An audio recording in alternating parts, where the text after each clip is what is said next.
me. You don't know me and we'll never meet. I had a problem like you once. I drank and used to party a little too much till it got out of control and almost ruined my life. I realized I needed help to fix my problem before it totally destroyed me. If you've tried to fix your drinking and drug problem and you know you can't do it alone, you need to call the National Treatment Advisors. They'll immerse you into a 30-day program to replace your old habits with new habits and totally change your life. And if you have PPO private health insurance, the entire program may be covered. Fix your problem right now before it gets any worse. Get clean. Call now and learn more. 800-296-1252. 800-296-1252. 800-296-1252. 800-296-1252. MoJo 50.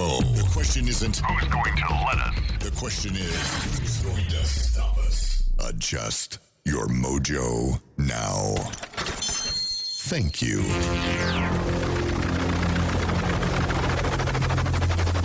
The mothership has landed. Doc Thompson. Brad Staggs. Almighty MoJo 50. Hey, Ron, guy behind the glass, you know the security certificate on the website is expired, right? I knew you were going there. We have screwed up. Actually, we have not screwed up. By we, you mean you. Me, that's correct. Yes. No, we know the website's having issues, folks, so bear with us. We are in the process of transitioning to a new and better platform, so it's just going to take its time.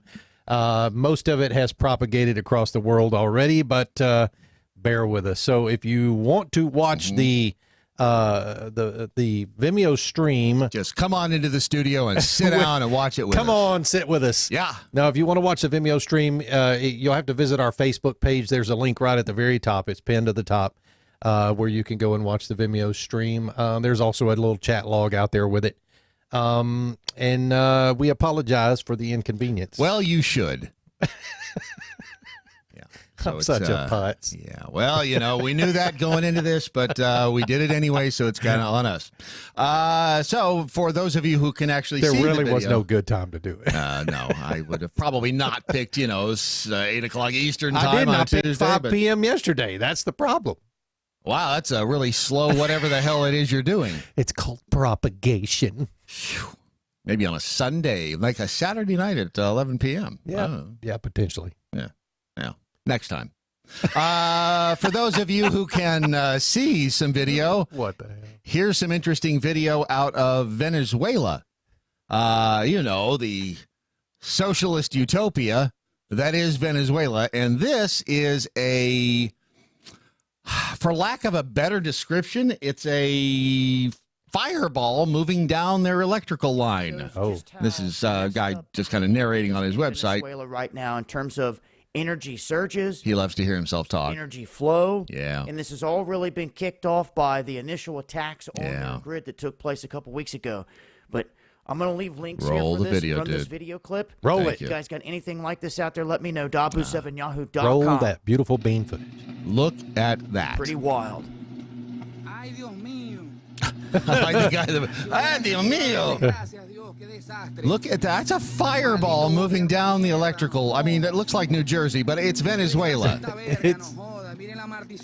Holy crap. That is a large ball of goodness gracious. That is a great ball of fire right there. I mean, is that, I'm assuming that's not normal. No, but why is it traveling down the line like that? Very good question. Very good. I don't, even if they start having weird things happen, I mean, if you have a surge in your electrical line. Wow.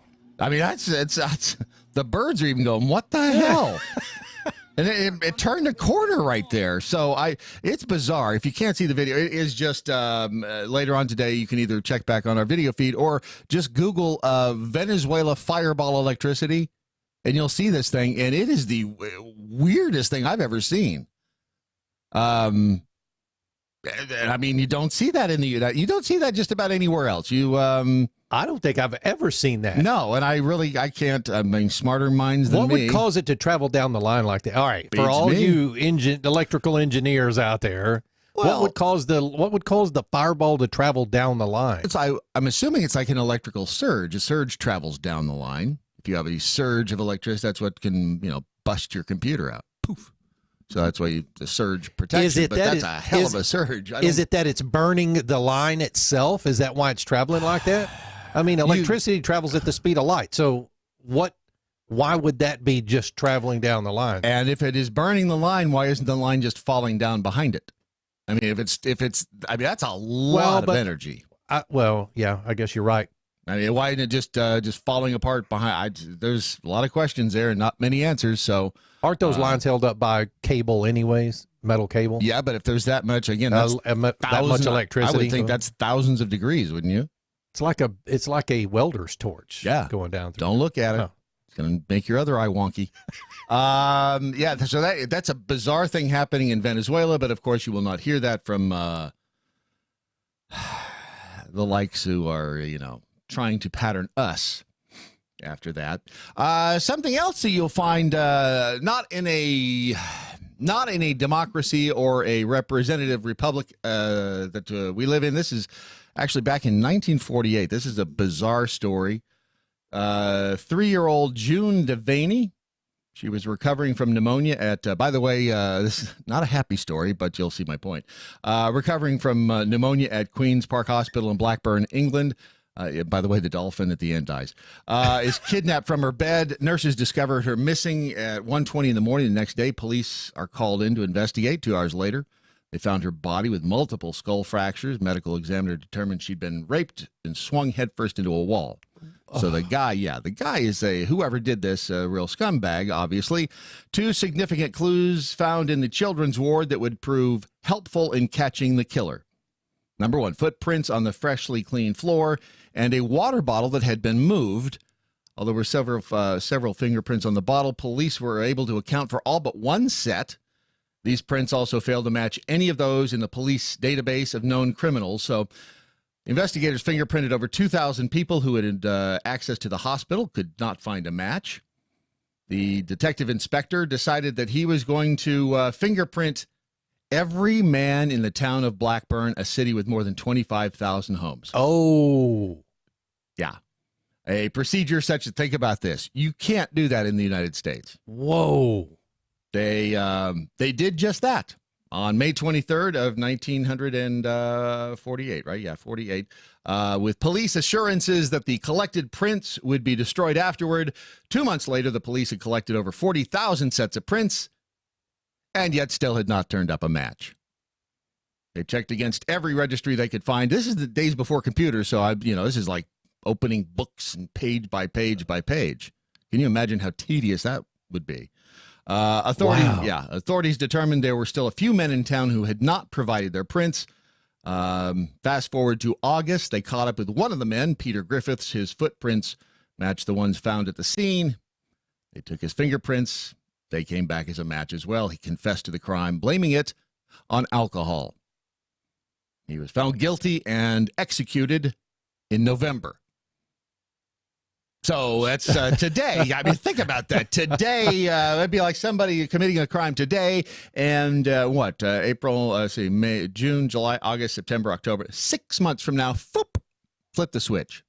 Yeah, that doesn't happen nowadays. It's 10 years. Yeah. Oh, if it ever happens at all. First of all. Happens at all. But I mean, how do you feel about that? They went back and they fingerprinted that's the modern day equivalent of taking a DNA sample from everybody in town. Correct.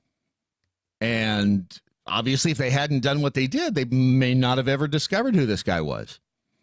But do the ends justify the means? Something to ponder today. This is just a huge day. For some reason today, I'm finding the past much more interesting than the present. It was on this day in what year was it? Lewis and Clark.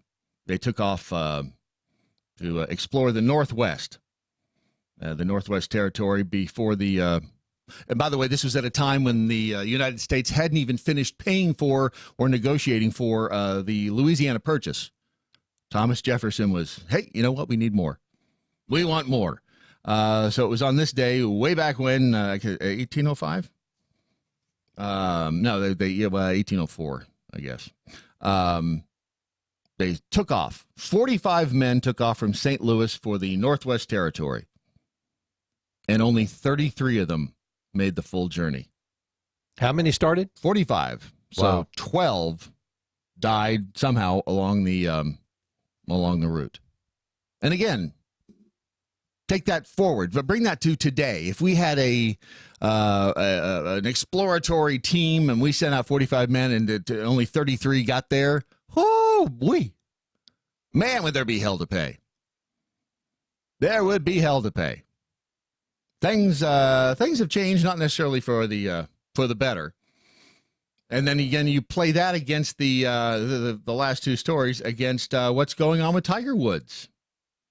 Dude, he cannot win, can he? The parents of an alcoholic bartender who worked at Tiger Woods' restaurant, they are blaming Tiger, his girlfriend, and their employees for the December drunk driving crash that killed the guy.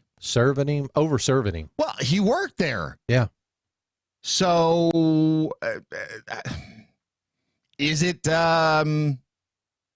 whose fault is it that, he worked, not only did he work there as a bartender.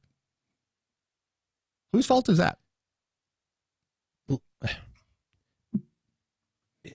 Well, I don't know the answer to the question because, quite honestly, I would say personally, my opinion, it's the guy's fault. He drank too damn much. Well, and again, but, the parents are looking at it like, if there hadn't been alcohol there, if it hadn't been allowed to serve itself too much, it's a bar. By the way, his alcohol level was 0.256. Which is what? It's a little over three times. Yeah, three times the legal limit. When I hit the tree back when I was 18, mine was 0.17. Wow. Twice. What was the legal limit back then? I think it was 0.10 back then. Okay. That was in California. You got away with murder out there. Don't they all? I know. So the general manager, Wood's girlfriend, Erica Herman, is the general manager. She recruited, it says, Immisberger is the guy's name. She recruited him to work as a bartender. She and Woods had direct knowledge of Immisberger's drinking problem, according to the lawsuit. Despite this, they were drinking with Immisberger at the Woods bar only a few nights before the fatal crash. And again, unless they strapped him to a chair and were, pouring it down his throat, at what point, I'm not saying I don't have empathy for the family, but I'm saying at what point do you, as the person with the disease, do you say, I can't be doing this, or I shouldn't even be here? Correct. I probably should not take the job as a bartender. There's some people who are alcoholics who can absolutely be around alcohol. They have to fight it every day. No, in this day and age, you're going to pay the price. If you own a bar or own a restaurant that serves alcohol and liquor, you're going to pay the price if someone dies that worked there or got served there. Mm-hmm. And that price may not be that you're found guilty. That price is literally dollars out of your pocket going to court for being sued. Strangely, the suit, which is filed by Mary Catherine Bolowski and Scott Duchesne, I think that those are the guy's parents, they allege Herman and Woods are liable for knowingly serving an alcoholic, and they are seeking damages over $15,000, which I thought was kind of odd. Maybe that's just a classification. But I would, if you're going to sue for something like that, I would think it would be over $15,000. Otherwise, what's the point? I guess it's time we go over here. Healthy. Yeah. How could I forget about talking about healthy eating basics? If you want to eat a balanced diet that can actually help you improve your cholesterol levels, reduce your blood pressure. Yeah, that's what you need to do, Ron. You need to manage your body weight, control your blood sugar. See, all these things, all you have to do is eat a healthy, balanced diet, not stress over things. Trey Chapman says, "Get you some." What's up, Trey? Here's the thing: if you are trying to do all of these things, if you finally have decided to do them, and you're going to eat, you're going to eat well, you're going to exercise, you're going to do all of the things that you need to do to maintain a healthy body weight, and it's still frustrating because the older you get, the harder it is to get that weight off. God, isn't that the truth? It sucks. It is nature's little cruel joke that it plays right there. I think that's because as your bones and muscles get older, your mind says, "Okay, F it, I'm not getting up." I know, right? It's I would rather you just were sit walking here on the around here couch. yesterday going, Oh, those neck spasms. I don't know what the hell causes those, but let me just tell you, ow. And they do. I mean, it's in the middle. I'll just, ow! One night, wasn't it last week? I mean, I was middle of the night. I was crying over the sink. Yeah. It hurt so bad. And because it's like, do you know what causes those yet? Is it stress? Beats me. Everything I've read says. It's like you've got a perpetually pulled muscle. It was only that simple. It was only that simple. Sorry, Riduzone. Now I'm depressed. Thanks. Yeah, go to riduzone.com. I mean, what's the point? We're all going to die. You know what? Eat whatever the hell you want. I don't care. Get fat. But if you want to feel healthier, if you want to lose weight, go to riduzone.com. Is that /MoJo or is that a promo code MoJo? Let's just see what happens if you type in /MoJo. Looks like it might be a promo code. Looks like the MoJo website right now, except it doesn't come up with a warning. So I would use. Let me give another update in a minute. Either promo code MoJo or just /MoJo. Either way, something good is bound to happen to you. Remember, you'll do all that work and you'll die anyway.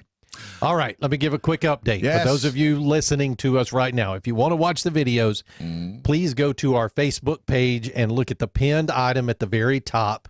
It is Ron in lingerie. That's what it'll take you directly to our Vimeo the Vimeo video, which is what we usually embed into the website. We're in the process of transitioning the website right now. So if you want to watch the video, you can either watch it on Facebook. We'll, of course, run the whole show out on Facebook. You realize transitioning has an entirely different meaning now. I know it. Are we going male to female or female to male? Quite honestly, I'm a little confused right now. Whatever it takes. But if you want to watch it over on our Vimeo website, there's a little chat log over there. You can go visit over there. The website link or the link is pinned to the top of the Facebook page. All right. Thank you for your patience. Okay, so here's the story. Yeah. So anyway, this is and rule number 3: always come clean. So I'm doing it right now. So remote controlled fart machine, the best. Thank you, Jackholes. The best invention ever created. I don't care what anyone says. You know they're isolating this sound right now. Absolutely. I hope so. Here's a clean one. In 3, 2. There you go. That's just for you. So, yeah, yesterday, if you know, I mean, Brandon was just getting, he was mad. He was mad. He was mad. He was talking about, if I find it, I'm going to break it. Smash it in a million pieces. Hulk smash. It wasn't like it was hidden very well. No, it wasn't. It was taped to the bottom of his chair. So here I am. I'm coming clean. Here's the interesting thing. Now, I mentioned this morning on the video we put out somewhere in Texas. And I noticed that Brandon retweeted it. What? The video. Which means if he watched it, he knows. That's fine. Now let's see if he watched it. So here's my question. Do I, when he comes in, do I say, hey, by the way, or do I not say anything because I've come clean. I've come clean. Rule number 3. Right. Yep. So I'm going to let the jackholes decide on that. And because otherwise, this is hidden somewhere else in the studio. I promise you that. It's up to you. What's just funny, though, is I wasn't hearing it. Neither was I. He could hear it plainly, but I couldn't hear it. That's because it was taped right under his chair. The only place he didn't look, right under his chair. That was I used to have one of those. Those are brilliant. The best thing in the world. You know, we really never get out of 5th grade. Nope, we sure do not. You know what? You're not getting this kind of quality content anywhere else on radio right now. I'll tell you that. Nowhere else are they giving you a fart machine.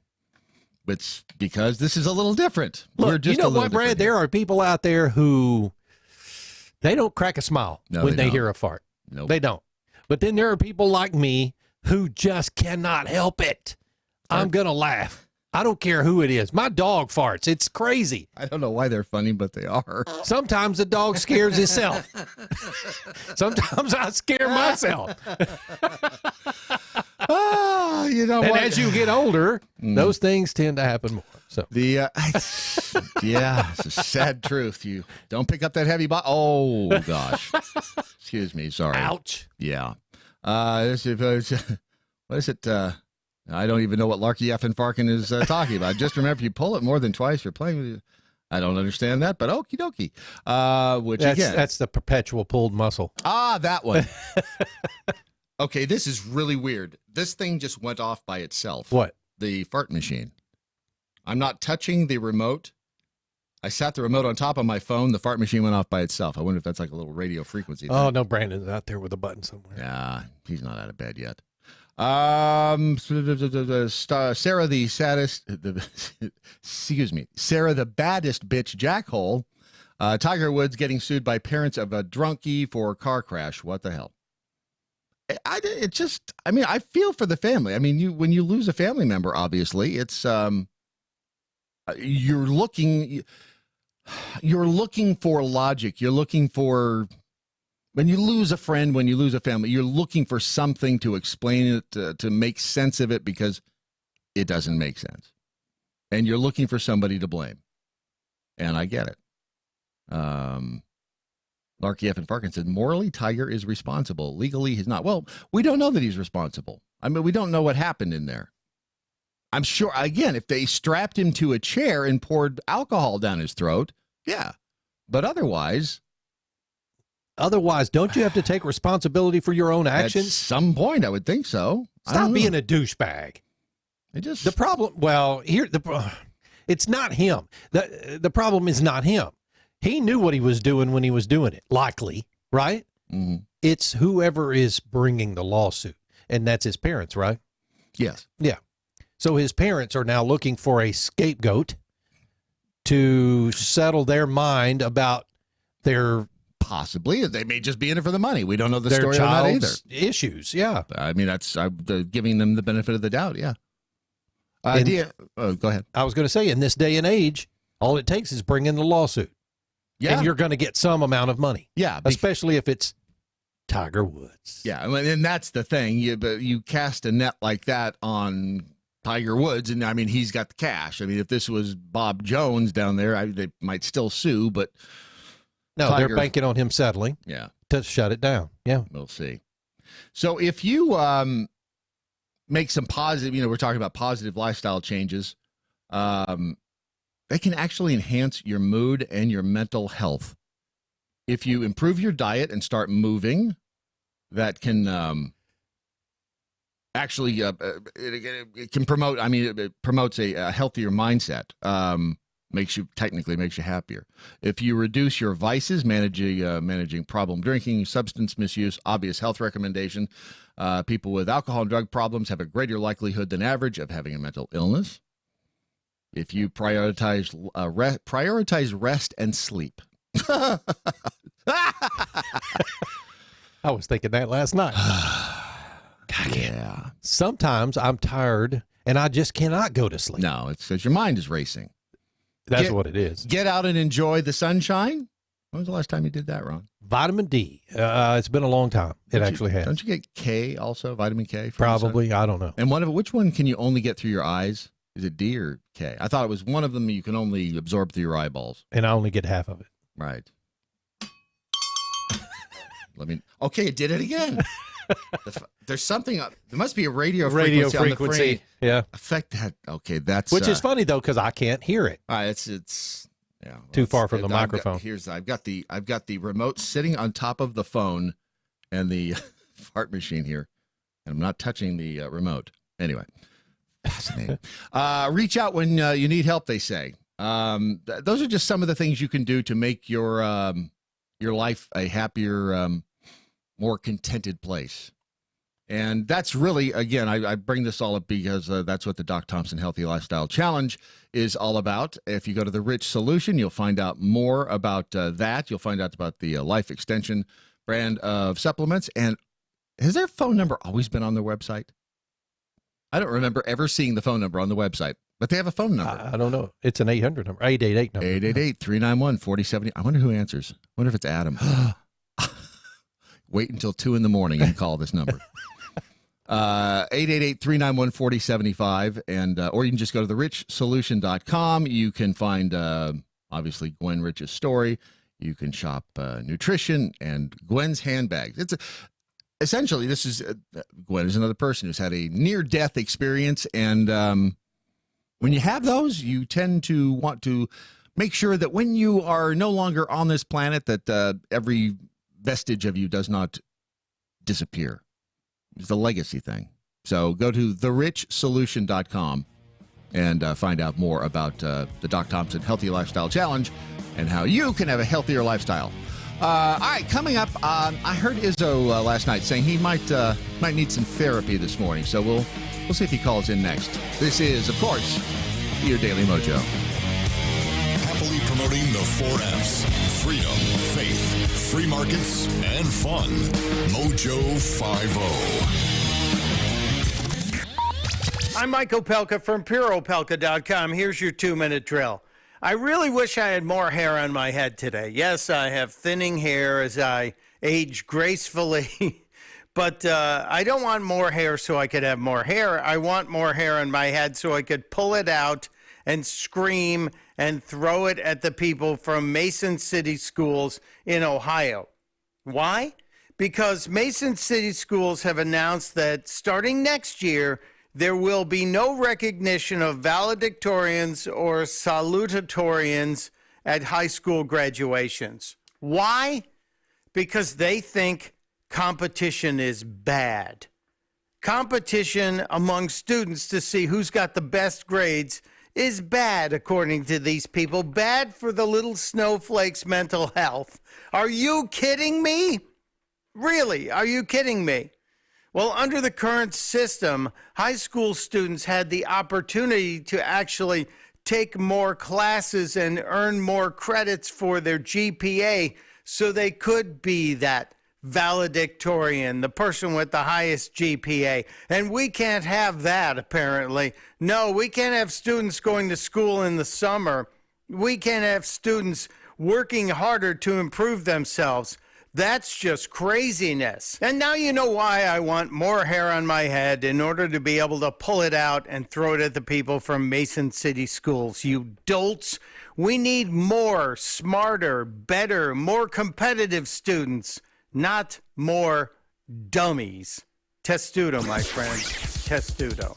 Mike Opalka's 2-minute drill is powered by MoJoWildRice.com. Their wild rice is a superfood, gluten, sodium, fat, and cholesterol-free, yet high in fiber, protein, zinc, phosphorus, and trace minerals. But you're going to love it because it's delicious. MoJoWildRice.com. MoJoWildRice.com. The Daily Mojo. This just in on the Twitter. Breaking 911 just tweeted, just in, Anthony Weiner has been released from a Bronx halfway house, marking the end of a prison sentence he began in 2017. So the Wiener's on the loose. Wiener is out on the streets.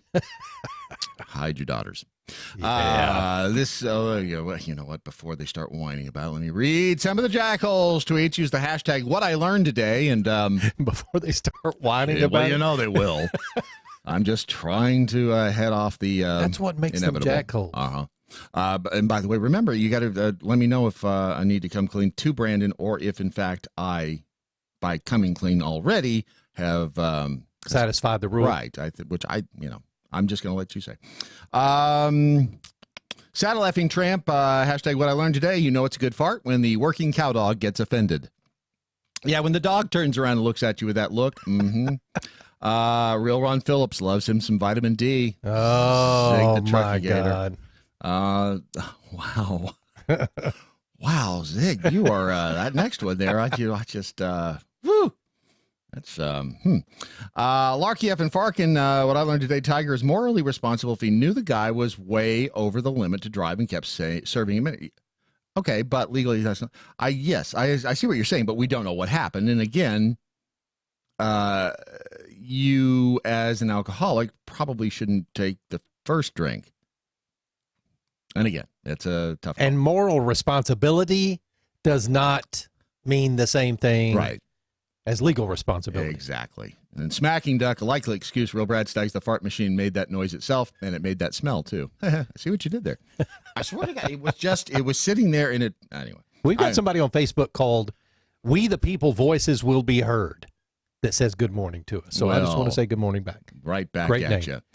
In Knoxville, David Richards was sentenced, a 41-year-old guy, sentenced to 12 years in jail last week. That's in Knox County, Tennessee, for raping his adoptive daughter.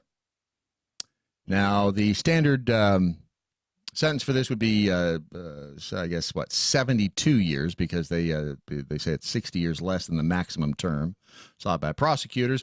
As he handed down the lenient sentence, Judge Steve Sword cited Richards' work as a pastor and the Bible study he began in jail as mitigating factors. And how many years did he get? 12. Wow. For, it does not say how old the daughter was, but, so it's his adoptive daughter. He was found guilty of rape, incest, sexual battery by an authority figure for abusing his daughter, Amber, for 2 years, beginning when she was 14, according to the Knoxville News Sentinel. But the judge apparently thought that because the guy was a pastor and had started a Bible study, that he deserves some leniency. I think that's probably hiding behind religion, hiding behind faith, not taking responsibility for what you've done. Did Izzo call the therapy line? Is he? He's there. Mr. Izzo, how are you, sir? Man, I can't see. I haven't. I came down. I had some people outside of my place this morning, and I come down there, and I disagree with them. So I'm like, I got this big pile of stones, and I'm about to cast them at them, but I can't see. My aim is off because I got this huge plank in my eye, and I think I need to get rid of it. Oh, hell with it. Yeah. Whatever. See, it hurts me. Whatever. I'm not sure if he just quoted the Bible or if he was just I don't know. Yeah. So Jesus said, do not be an asshole. Remember, Jesus did hang out with losers. That's what he did. Now, it pains me when I see you in times of turmoil. When I see you and your mood. Trying to be No. When you see me trying to be an adult and I miserably fail. Well, I wasn't going to phrase it exactly that way, but since you did, yes. It's so, I'm glad that you called because it's given my extensive background in the media and the public eye under public scrutiny, working with the media and working with fellow members of the media. Let me just tell you that it is a tough place to sit. It's a tough place to stand. And you, my friend, have to stand tall. You have to remember that sticks and stones will kill you in the end. But right now, they'll just break your bones. But tell me, I want to know about you. I want to know about your moods. I want to know about how you feel. That's what I want to know. Oh, I have to learn. That's great. Thanks for telling that story. There you go. So it's anyway. great to talk to you. I'm going to go kill myself. Is this the Twitter? What's it? The Twitter from like yesterday? Yeah, is that what you're talking about? A little bit. Oh, yeah, that's what it is. I said I would call in for Brad. I would call in for some big Brad brother advice. Look, I was a cop for years, and cops hate each other. And then I ran for sheriff in Chicago, for the love of God. I mean, you want to talk about people who are backstabbing just sea-bags. That's one thing. But I guess I'm new at this whole radio gig, but I'm going to say you guys, because I'm not fully in the whole deep end of the pool yet. But some of you guys out in radio land, you're a bunch of hypocritical hags. Well, you see, that does tend to happen because what happens in this business in particular is people start to, and I know a lot of guys like this that they start to believe their own press. They start to believe that they correct. That they are a little more important than they actually are, and and that's true in life. I hate to just cast aspersions on this particular industry. It's true with life in general. You run into those people who actually believe that they are more important than they really are. That if they some of them Yeah, but some of them are so big it's hard not to run into them. That's true too. That is absolutely true. And they are the ones who believe that, if they once they leave this planet, that in fact they've got to shut down the machine. Everything's going to stop if they're not around. Not so much. They've forgotten the lesson that we're all as important and as unimportant as everybody else. We all serve a purpose. I am absolutely. I love a good dig. I love a good back and forth banter in a war, and I love people challenging and throw the insults all day long. But if you're gonna hide behind the veil of Jesus is telling me what to do, and oh good Lord, I just gotta bring me some Jesus to the table. Go stick your face in that toilet and flush your own legacy. Here's what we need to work on with you. I feel so much better about myself right now. We need to get you to come out of your shell. I mean, I think we need to get you to express yourself more fully in clearer terms and not couch it in such cryptic analogies. I want to see you really tell us what's on your mind. That's the important thing. And it's here's the thing. What I was Izzo and I actually were talking yesterday, and the fact of the matter is, and I told him this to his face, Ron. On the phone. I've never heard a show like Dominic Izzo, and it's Izzo. He said to me, "Yeah, you're just kissing my ass." I said, "I have no reason to kiss your ass. First of all, there's never been a show like it." Well, that's true, unless you're paying. That is the honest to God truth, Brad. And the show is a one of a kind show, Dom. You know that it is. And the fact of the matter is, stop kissing his ass. I can kiss his ass through this microphone. No. Okay. Anyhow, it is a one of a kind show, and it is exactly what we were looking for when we started the station. By the way, as a point of, I believe that this conversation was meant to happen right now on the television as we are speaking. They are doing, this is on Cheddar TV, they are doing a story from Planet 13 in Las Vegas, the place where Doc was tackled with the laser beam spray can. For drawing a micro penis. Or micro pin.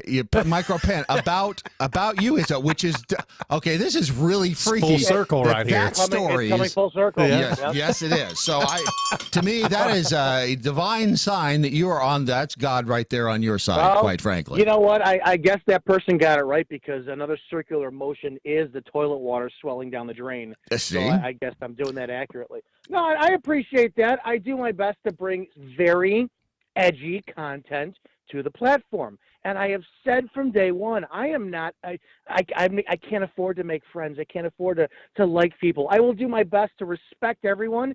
But holy mother of crap, the little children who have issues with what I do or say, please bring it to my attention. Bring it to my attention. Don't backdoor me and hide behind Jesus.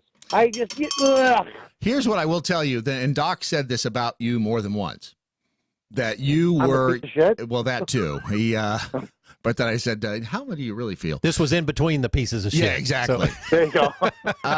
Very impressed with your show. I mean, obviously, he wanted his vision for MoJo 50 was something that was unlike everything else that's out there. The Wild West of radio. Yes, this is true libertarian talk. This is this is you being you, and damn the torpedoes. It's truly, if you don't like it, turn the channel. Well, if we built this station around one person's opinion, sure, it would not. We wouldn't be here. So the fact that Doc was behind you 110%, he knew that you would push the envelope, and he knew that when you push the envelope, it's like anything else. Greatness does not live. Not that I'm saying you're great, because you're far from it. But no, greatness doesn't live in the middle. It doesn't live in the normal day-to-day, easy, safe zone. Greatness and real success, to me, lives right at the outer edges. The bleeding edge. It really does. I mean, because otherwise you can get people talking on the radio, on the television, whatever. You can get that anywhere. And the only difference is which carbon-based life form voice you want to hear and maybe agrees with you more.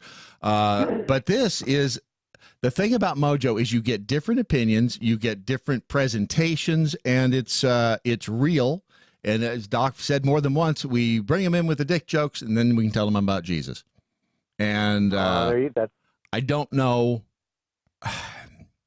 He was a man of deep faith, and he spoke the truth, and he always spoke very highly of you. So I want you to know that you just keep pounding on those walls. If you look at Doc's rules, by the way, Doc's rules dictate that you are a good human being, period. But you push the limits. You let people experience things that they don't always get to experience, especially if they're living in a hole somewhere. Especially that one thing you do with your little finger. Yeah. Oh, that's amazing. But yeah, and to me, I think rule number 1 is the most important. Don't be a jerk. That's I push that one a little bit. Yeah, every now and then. Every now and then you gotta try and do it. But you're still taking baby steps. Remember, how long you been doing this? Oh, about 4. We have going on. This is the month 5. I mean, it's true, and and this is your first time. Well, some people get it in a month, but it's taking you a little bit longer, brother. It's all good. Well, it's because he's a little slow. It's the bumps on the head he took as a child. It's the thing about it is there are a lot of people who have been on radio and television for years, decades even, and still don't get it. They don't. Do not get it. And there are people who have been on radio and television for years, for decades, and preach one thing and live another. Well, what is it that you hear me say all the time? Radio is what? No, I don't listen to you. Radio is what first? Entertainment. Is it? Yes. Radio is entertainment first. What about if you're listening to news radio? Is it entertainment or is it news? It's news. Radio is entertainment first. But look, even the news teams get a little crazy once in a while. Is that right? Give me an example. Go. The morning, the Fox, what do you call it? Fox and Friends? Fox and Friends. Very good, very good. You worked right through that. I'm proud of you. I did, thanks. I'm very proud of you. With your help. You're welcome. Now, the bottom line is this, and I had to actually write this on Doc's mirror at the other place one day because he was having a rough few days, and I went in there with a big old marker on his mirror and wrote, "Don't let the bastards get you down." And I have to. That's advice I have to give myself sometimes too, because good God, I work with Ron and Matt. Yeah, no joke. But that's just it. Keep your eye right there. I mean, the old insert your cliche here. Keep your eye on the ball. Don't let the bastards get you down. Keep running for the goal. But no, Dominic, we're honored to be working with you, brother. I wouldn't go that far. I won't go that far. But I'm just going to stay around and. Yeah, you guys want to keep stroking, go right ahead. You are doing, let me just say from the bottom of my heart that you are doing an incredibly mediocre job, and I would expect nothing more. That's all I care about. That's all I care about. That's all he's striving for. I love MoJo. I love MoJo, and I got a little butt hurt because my initial response for anything is to attack. I do not back down. And I love the fact that the two things majorly sell in any market, and that's sexuality and controversy. And I love to be as controversial as possible. And, I talk about how all you guys and Doc gave me a massive chance with this, and to have some just bag of washed up yuck sit there and criticize me for just potentially flushing Doc's legacy down the toilet just put me in a state of I want to bite your face off and push you down the stairs, Kathy Bates style. But I can't do it. Yeah. Well, there you have it. Do you feel better? Do you feel better about yourself this morning now? Yeah, I do. This is therapy. You feel better about your incredibly mundane and worthless existence on this planet? Because that's really what I was going for. Every morning he wakes up. That's right. Just remember, you do it. I'm going to go save a cat from a tree or something now and do something very humane. And I think that's a fabulous idea. Remember, you do this, do good things every day, eat well, don't drink, don't smoke, and die anyway. So, for God's sake, wash yourself thoroughly. Oh, exactly. And make sure you get rid of most of your crap before you die. That way somebody else doesn't have to go through it. That's my advice. Oh, my God. My cousin already knows damn well Dude, if something happens to me, get my phone, get my laptop. Do not let my mother have either of them. Put them in the shredder. Clear I don't my care. search history. Yes, exactly. All right, you go you out guys there. enjoy your morning. You go out there. Too late. I've already have other plans. Hang up on him, Ron. I don't want to hear from this guy anymore. See you, Dom. He dropped us. He hung up on us. That's why I told you to hang up on him first. I like to have him control in here because then I get to, boom, he's gone. You think he bought any of that crap we were saying to him? I don't know. It was a good plan. I mean, couldn't stand him, so I don't. It went just like we spoke about before the show. I was just saying. If you want to feel better about yourself, go to patriotmobile.com/mojo. Do that right now. I don't care what you're doing. If you're in the shower, pick up your phone and go online. Didn't they say? Okay, did you just do that? You did that while it was on the air. Go to patriotmobile.com. Did I tell you to take the screen full screen? No, I did not tell you. As a matter of fact, I never said. I will always let you know. Hey, by the way, take this full screen. Otherwise, I wouldn't suggest doing that. I think it's /pages/mojo. Well, that's a stupid URL. It is, but try that. No, I think it's actually. I just forgot to put 50 at the end there, and you. There it is. Now, it is. It's /mojo50. You didn't wait for me to say, hey, it take this. It came up. I saw it. I know that, but how do you know there's nothing else on the top of there that I don't want you to see? My God. Okay. Just saying. I don't know what you mean by if there's something else on the top. Like you got a Pornhub tab open? Too late now, isn't it? Go to patriotmobile.com. I'm just saying, directors in theater, well, I'll tell you this all the time, and coaches in football will tell you, don't anticipate the call.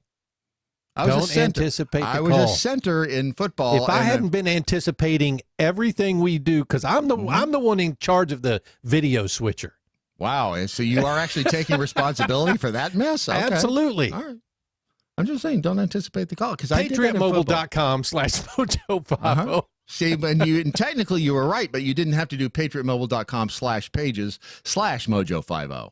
You just had to do /mojo50, and that takes you to. Takes you /pages. It takes you right there where it says, welcome, Mojo50 listeners. That's you. See, they personalized it just for you. For those that are still listening, yes. Yeah, I mean, all three of you. They could have personalized it with each of your names and only had 2 extra pages, but that's okay.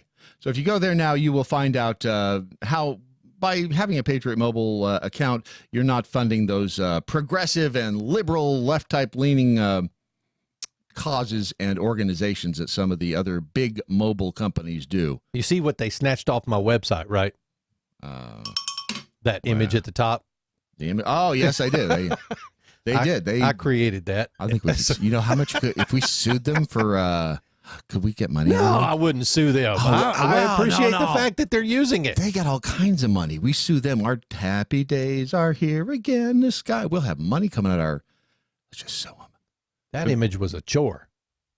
See, they're right now. They're riding your coattails to success at patriotmobile.com. Go there, get an account today and become part of the solution and not part of the problem. Some of the best people we've ever worked with, Brad. I love Maury Leland. And then there's Patriot Mobile, too. Yes. Oh, yeah.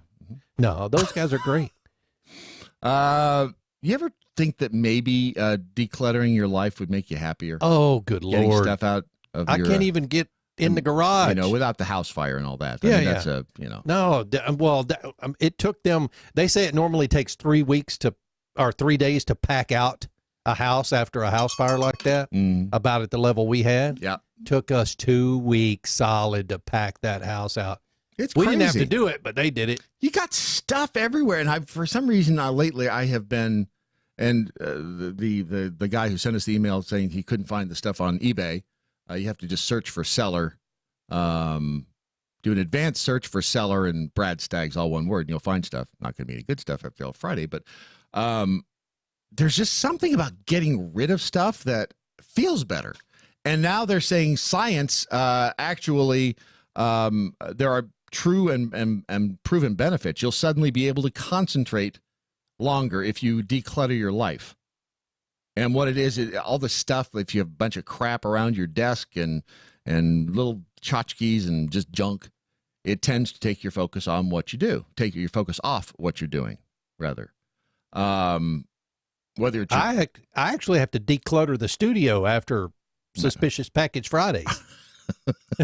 It is tough. Because Brandon goes, rip. Okay, this is great, thanks. And then he's gone. Yes. He's like the 10-year-old at Christmas time. Yeah. And then if you can't see this because generally the cameras are off by then, but he's generally in the corner after that playing with and eating some of the wrapping paper. We have to pull it out of his mouth all the time. It's just, Brandon, no. And don't eat the wrapping paper. Stop putting that in your mouth. It could have lead paint on it, which again would have explained a lot of things. But another benefit of decluttering your life, getting rid of the stuff around you, you'll feel more creative. And that's the thing about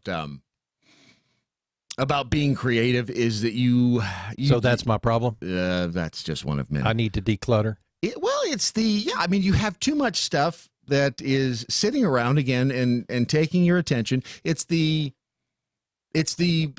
point where your stuff controls you. And that's eventually, because I used to love to have stuff. Are you a hoarder? No, not anymore. I have family members that are hoarders. Not even literally, they don't even look at something or touch it in a year. Yeah. Well, I've got people in my life like that, but no, I used to. I've told you this story about after I got divorced, going to IKEA and loading up a trailer, $1,800 worth of crap. I mean, tchotchkes and little cabinets and lights and just. I mean, I had to. Of course, my house did look like a bad garage sale after I took everything, but that's a different story. But I felt like I had that stuff around me. But then if you realize, damn, this is a lot of stuff to dust. And everything I have collects dust. So you realize, you know what? It's simpler to have, instead of like 4 little tables over here, just one table. The horizontal surface rule works like a charm. Get rid of horizontal surfaces. You don't have any place to lay your crap. Exactly. That's the first rule of television production. When you are done, first job, start removing horizontal surfaces. And no kidding. Yes, it works unbelievably well. They say you'll sleep a lot better if you get rid of the clutter in your life. They say, do you ever lie in bed and stare with the utmost stress at your messy closet, piles of laundry on the floor? It's amazing. Any of us get any rest because we're always thinking about these things. New sleep study has found that people who doze in cluttered rooms and are at high risk for developing hoarding disorder are more likely to have sleeping problems. Another reason to is it just like an unhealthy attachment to junk? Is that what hoarding is? It may be a love language. You called it a hoarding disease. I mean, I didn't call it a hoarding diseess. If you've ever watched that show Hoarders, it makes it'll scare you. I mean, it literally is like, oh crap, I don't want to do that. I've been to hoarders' houses, and it is where they find like a dead cat underneath all the newspapers or something. And there's literally pathways through the stacks of crap. Yeah, that gives me the chills. That's an unhealthy attachment. That's some sort of a weird emotional attachment to inanimate objects. And it's that's way deep. You can actually boost your mood by getting rid of clutter.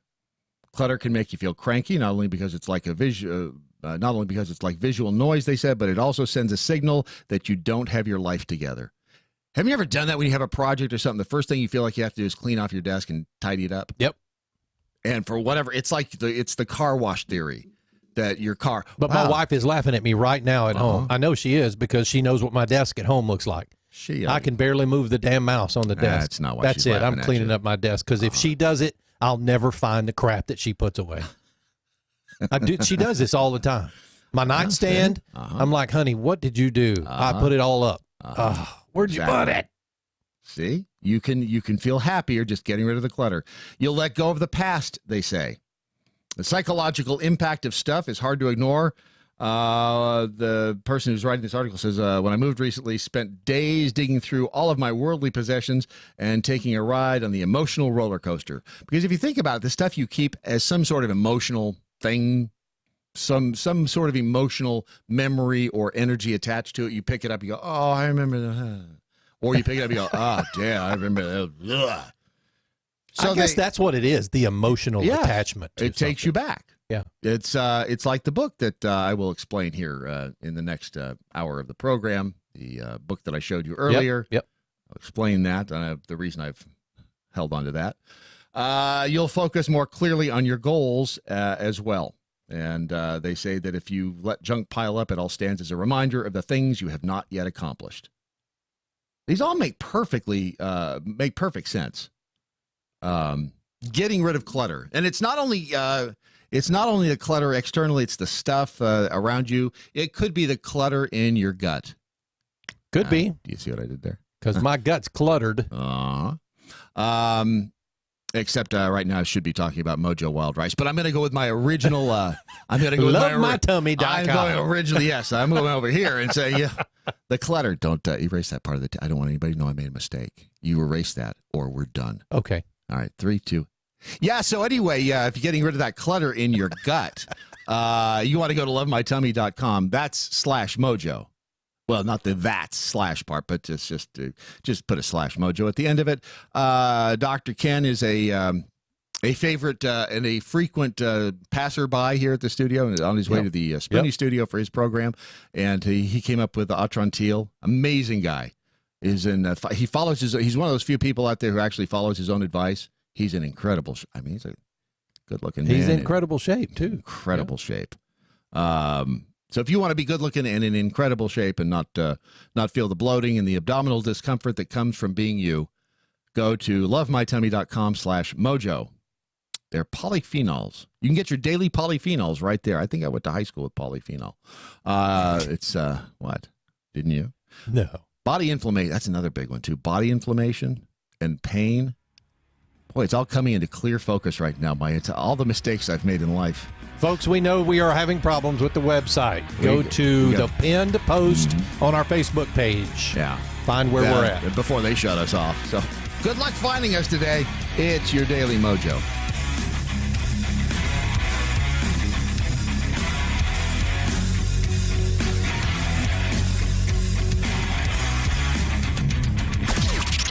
This is the seditious, rabble-rousing, liberty-loving, home of fun, entertaining, and compelling talk.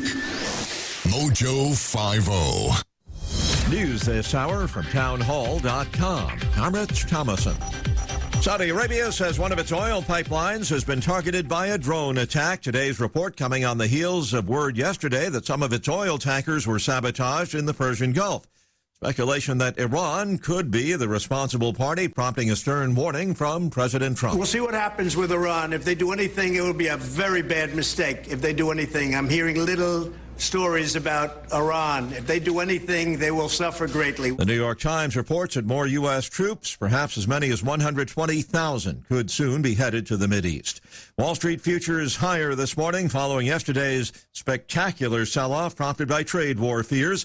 President Trump says at this point he's undecided about more tariffs on Chinese goods. Washington and Beijing have been ratcheting up trade tensions by increasing tariffs on each other. And President Trump says the U.S. could do even more. I haven't made that decision yet. We have the right to do another $325 billion at 25% in additional tariffs. Even though the escalating trade war has rattled financial markets, the president believes the tariffs are good for the U.S. economy. And he says America has the upper hand in trade talks with China. Greg Clugston, the White House. The maker of the Weed Killer Roundup vowing to appeal a $2 billion jury award to a California couple stricken with cancer.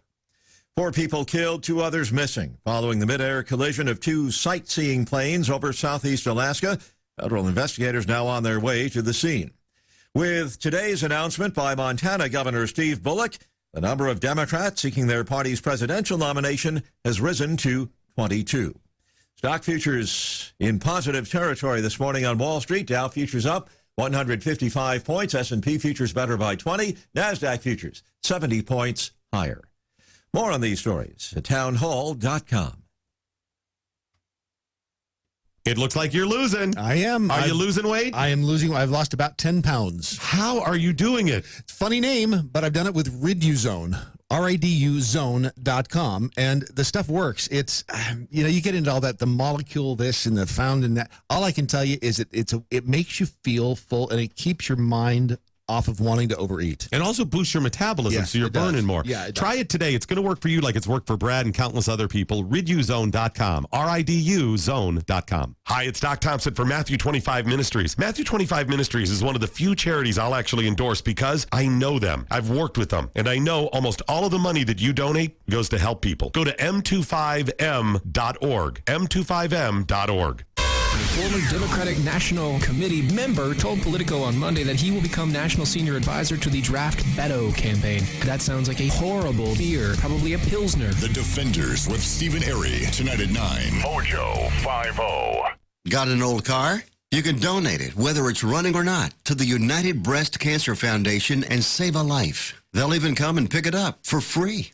The United Breast Cancer Foundation has saved hundreds of women's lives through their free or low-cost breast screen exams. But now they need your help.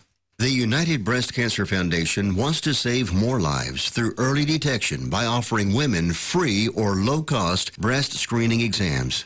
And donating your old car, SUV, or truck, whether it's running or not, helps pay for them. Plus, you get a charitable tax deduction.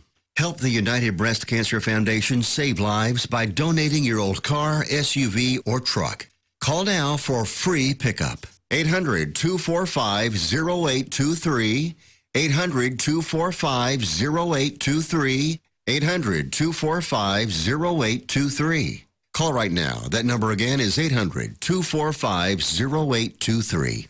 If we weren't so bad. To puppy rape. I like to cuss. Do I want to keep my penis? Cat wants some black titties. We wouldn't be so good. MoJo 50.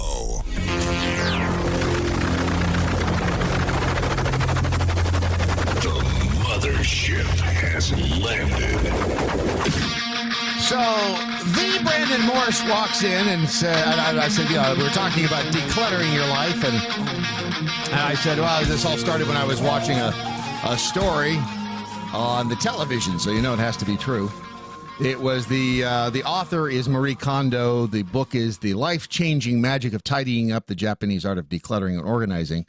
And Brandon says, oh, yeah, Marie Kondo, she got a show on Netflix. Yeah. I'm like, well, why haven't you told me this? I didn't know this was a thing that we were going to be focusing on. But yeah, she's got a... You've been holding out on me. Why? She's got an entire show that she goes into places where people are just overly cluttered and they have a dirty house and they want to get it clean. And she shows them like not only just the most efficient way to clean it, but the philosophical way to clean it. And I can see where that might, because mental health does fall in there too. Mm-hmm. Consider the fact we were just talking about hoarding. Yeah. And the fact that is, that's a very strange mental affliction. Yeah. That can really, it can mess up your whole life. It really destroy your whole life, even. Deuce 5 with a flailing, grief, these long Twitter handles. Please. That's just going to make them longer. Why did I even say that? Deuce 5 with the flailing arms. It's like two letters that didn't fit. Hashtag what I learned today. When my brother worked as a paramedic several years ago, he had to help recover a couple of recently deceased hoarders from their homes. Deceased hoarders? Yeah, those stories are mind-numbing. Yeah, can imagine if you've got to get somebody out of a home that is, piled to the ceiling with stuff, and you've got pathways to walk through. Mm-hmm.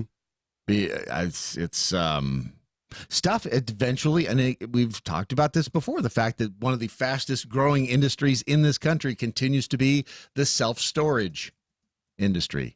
Oh, yeah. People don't have enough room or don't perceive that they have enough room in their homes to keep their stuff. So it's like, I got to go rent some space to put some of my stuff in. It's like, wow. And I'm over it. I am just done with it. So you know what you need to do until I see that really cool thing at Target on sale. What you really need to do then is contact Marie Kondo, because she will come to your home, and you'll be on TV. And she's reasonably hot. Oh, wait a minute! To shoot a show? No. Rule number 1: never let a television crew into your home. Why is that?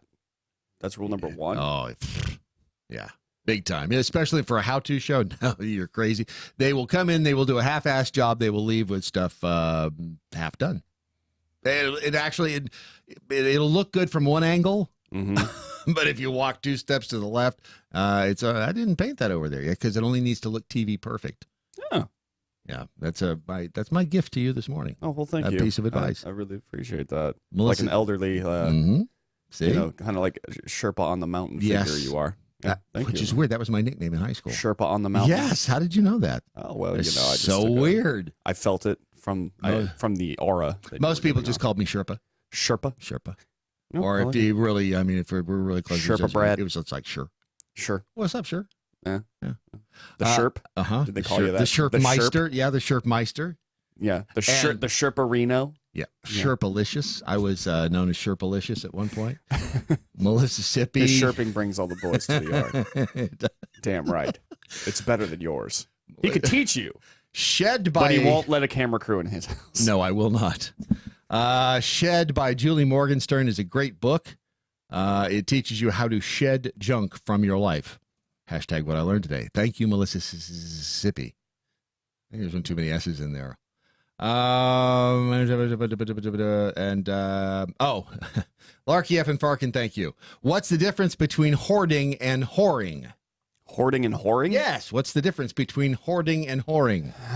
Well, with hoarding, you gather items and keep them in your home. An unreasonable amount of items in storage, even when they are past their prime and need to be thrown out. And then whoring is where you gather STDs past an unreasonable amount. That's not. I'm sorry. The difference between hoarding and whoring, $20, same as downtown. Boo. Don't overthink it. Boo. Thank you, Larky. Means something totally different. Did you see the and I retweeted this yesterday, the police in the UK, what they tweeted out, and I've looked it up, and it's apparently a legit account. The items that they confiscated from a raid. They say they confiscated these items. This is the Regent's Park Police in the U of K. These items were found during a hashtag weapons sweep near hashtag Mackworth House. Safely disposed of these weapons. And Brandon, would you describe to me the weapons that the police confiscated off the streets to make the streets safer? Oh my God! I know, right? Oh, I mean, how these were ever allowed? People didn't just have these? Yes, it's stunning. My God! Yeah. Oh, this is look at this. First off, I just want to say that a lot of these look like something that you would find in a horror movie. Oh, absolutely. Yes. First off, there seems to be some sort of metal stick attached to a plastic handle. The metal stick is just a metal file that you'd find in a shop. Okay. Yeah. It's that's horror. And then there's another one that's just like that. And it's flattened at the end. Yeah, it's another type of a file. And I'm guessing that's some kind of stabbing device. No, it's just you use it to file down rough edges of. Here's something horrible. Here's two blades attached to what look like hoops, like plastic hoops. No, you see, those are called scissors. I imagine that it stabs you twice at the same time. They're handy for cutting paper, though, and sometimes cloth, if you want to cut cloth. Oh, and here we have, you know what? If I had to describe it in any way, it's like the inside of an insect's mouth. All right, like it's two metal, rigid things that are attached to long yellow handles. Those are what and I are imagine called, that they are for they're called, grabbing nipples and peeling. They're metal. They're called diagonal cutters. They just they cut little pieces of metal or wires. This one looks like the mouth of an alligator. Those are called pliers. Those are standard pliers. What do they ply? What, Brad? Well, what do they ply? You can loosen bolts. You can. This is terrifying. Oh God! These were all cleared from the streets in a weapons raid in England. Thank God the police are on it over there, because otherwise you would have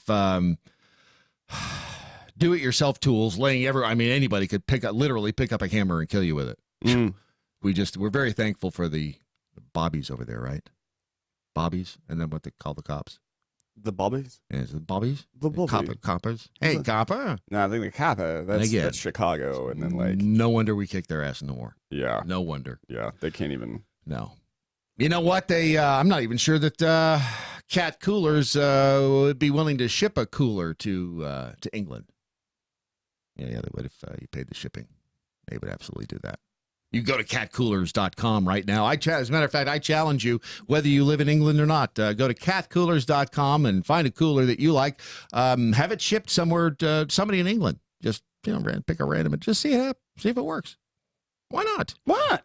Or you could get one for yourself for this. We're coming up on the summer. You're gonna need a place to keep your drinks cold, to keep your adult beverages cold if you're out on the lake, if you're camping somewhere, and if you are in the market for a brand new cooler, check out the coolers from Cat Coolers. They are incredibly rugged, and they'll keep things frozen for like days. It is freaky how it can do that. Catcoolers.com. You use promo code Brandon, and he will personally give you 10% discount. Personally? Yeah. He'll come to your house. And, that's right my there. gift to you. He's a giver. I am a giver. He is a giver. We just move on now, I think. We've scoured news platforms and agencies around the globe for today's most profound news headlines. Presenting them now, here's Brad Staggs. Oh! That music's swell right there. It's like riding a wave of disappointment. Regret. It's kind of been the theme today so far. It's so far. Yeah. So far. Yeah. Oh man, 5. Oh wait. Pick up the cheat sheet. Hey, you know what? The Jackholes, they want to be a part of this. And so I say, why not? They can be a part by sending money. 4 veritable headlines and a fake in disguise. Let's see if I'll pull the wool over your eyes. What's that mean? Pulling wool? Why would you pull wool over your eyes? Like a whole sheep? Yeah, like you put a sheep on your face, and then it hides the truth. The truth hiding sheep. I think we're all on drugs this morning. Oh, okay. So 5 headlines I have for thee, and you must guess which one is fake. That is the typical way we do things around here. Do not cheat. Have some fun with it. First headline. I couldn't wait to do this one. Man disappointed to find his spirit animal is a sloth. Why would he be disappointed? So, hold on a second. Why? Why would he be disappointed? You ever find yourself wanting to finish a sloth's sentence? Oh, all the time. All the time. I am. A Lancaster man dedicated time to finding a spirit animal and bought an instruction guide from Barnes & Noble that showed him how to find it. Nathan Muir had expected his spirit animal to be something like, like every guy wants. He wants to be a tiger, He said he'd even accept a dolphin. But admitted that after he went through the ceremony, he found his spirit. I need to know what this ceremony is, by the way. I need to go find this book. I want so badly to take I know people who can show you. He found that his spirit animal was a sloth. He said, yeah, I bought the book, I lit the sage, I meditated, and it turns out that I'm a sloth. But it doesn't always hang in a tree. It sometimes goes swimming. Okay, why would he be upset? I mean, that's what a nice existence. You hang around in a tree, you go swimming, you eat. Some point, I'm sure you got to make more sloths. Murray posted in a now viral blog post that he said he must now learn to accept his spirit animal and said he will eventually learn to love it. I would hope so. Every now and again, Facebook brings you a real piece of gold. Little gift. Little gift. Condom company releases baby blocker to wipe baby pictures from social media feeds. Blocks baby pictures? It blocks baby pictures. Which It's called, it's the condom firm Skin, S-K-Y-N. Okay. Yeah, launched a, quote, baby blocker to prevent you from seeing adorable pictures of newborns and toddlers on your social media feed. The plugin will sense images posted on your Facebook account that contain babies automatically. It will then replace the cute images with a different image. Like a hot babe? Maybe. Or dude, maybe depending on your proclivity. Maybe a sloth. I don't know. Whatever you're into. A swimming sloth. Like a hot dog or something. Maybe a hot girl. I'm not that bothered by pictures of babies. I don't understand why people hate them so much. I don't hate babies. I mean, they're cute. Yeah. I mean, no, I wouldn't go as far as say they're cute. There's a lot of most babies, not so cute. I mean, no. There are babies out there where you're just like, holy crap. But I mean, after a few weeks old, yeah. But right when they come out, no, they're not cute. They're all squashed and slimy and stuff. Very little is like cute immediately. No, like right, exactly. Maybe puppies. That's even that. They're kind of all their eyes are they're all ugh. Yeah, no, but even then, it's a little cute. Yeah. The moon may technically. Oh, the moon has earthquakes, Brad. Wouldn't they be a moonquake? Oh. I mean, you have. You just blew my mind, Brad. Thank you. When building a remote outpost, it's usually a good idea to stay away from active fault lines. Fortunately for people planning human habitation on the moon, it's long seemed that our tiny natural satellite is a geologically dead world. After all, you need internal heat for tectonic activity, and small rocky worlds like the moon are thought to cool much more rapidly than larger ones like Earth. How many times have I said that just today? I know. You if need I had internal a nickel heat for every time, Brad told me that he needs some internal heat. Oh, yeah, for tectonic activity. Is it Friday already? He's like, I just can't do it, without getting a little warm. I need some internal heat, baby. But now, fresh analysis of the Apollo-era data suggests the moon is actually more tectonically active than previously presumed. In a study out today in Nature Geoscience, researchers may have finally pinpointed the epicenters of mysterious moonquakes recorded by Apollo-era seismometers, and the tremors seem to originate from cliff-like features called fault scarps. Excuse me? Fault scarps. Fault scarps. Fault scarps. Okay. Yeah. Neat, huh? It is neat. Yeah. Swell, even. Yeah. Australian man finds 624 grams, a 624 gram gold nugget worth $37,000 while walking his dog.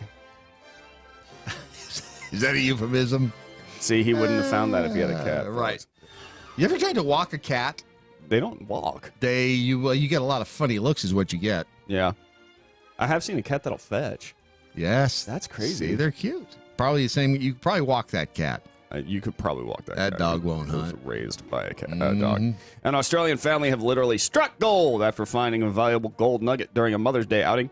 The family from Bendigo in Victoria, who asked to remain anonymous, were walking their dog, fittingly named Lucky, on the outskirts of town on Sunday morning when the daughter kicked something hard lying on the ground. At first, the father and his two daughters were unsure of what they had found, but it has since been confirmed by experts as a 624-gram gold nugget with an estimated value of at least $35,000. Where'd this happen? This happened in Australia. They don't have gold in Australia. What do they have? Besides animals that try to kill you. Right? It's that and gold. That's what you get for living in a place with animals. Like, that's the payoff. Yeah. Like, if you can survive being in Australia, they have kookaburras. Well, yeah. I mean, yeah. Well, you know about them, right? Yeah. They're like the jackalopes. Yes. Here in Texas. Exactly.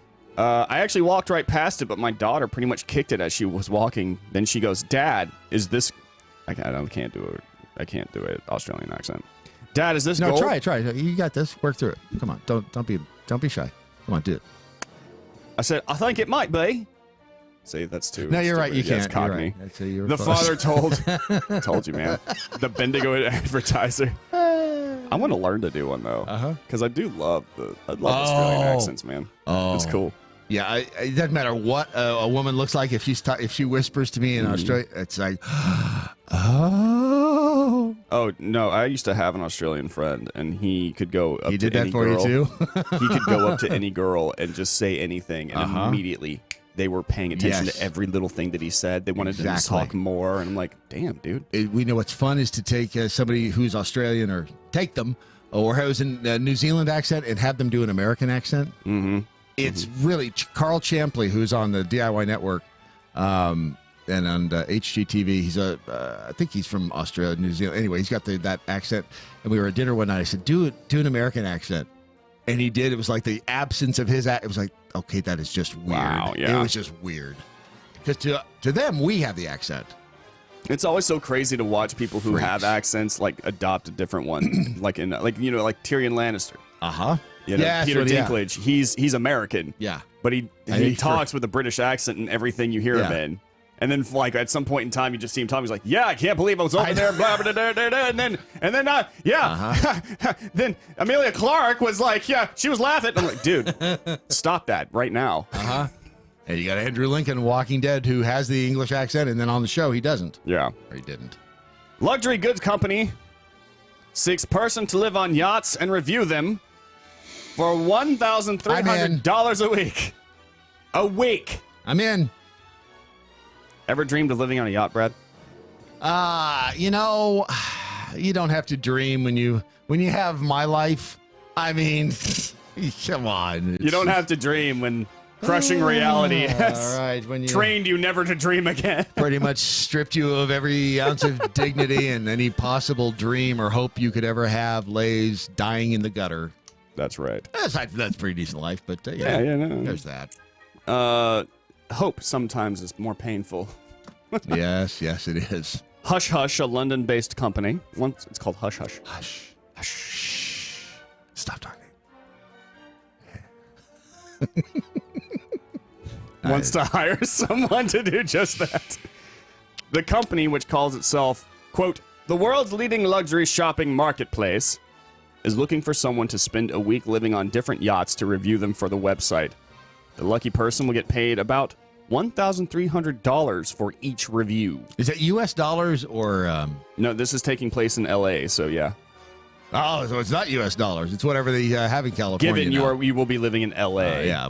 So, that if you don't mind living in a foreign country, you're okay.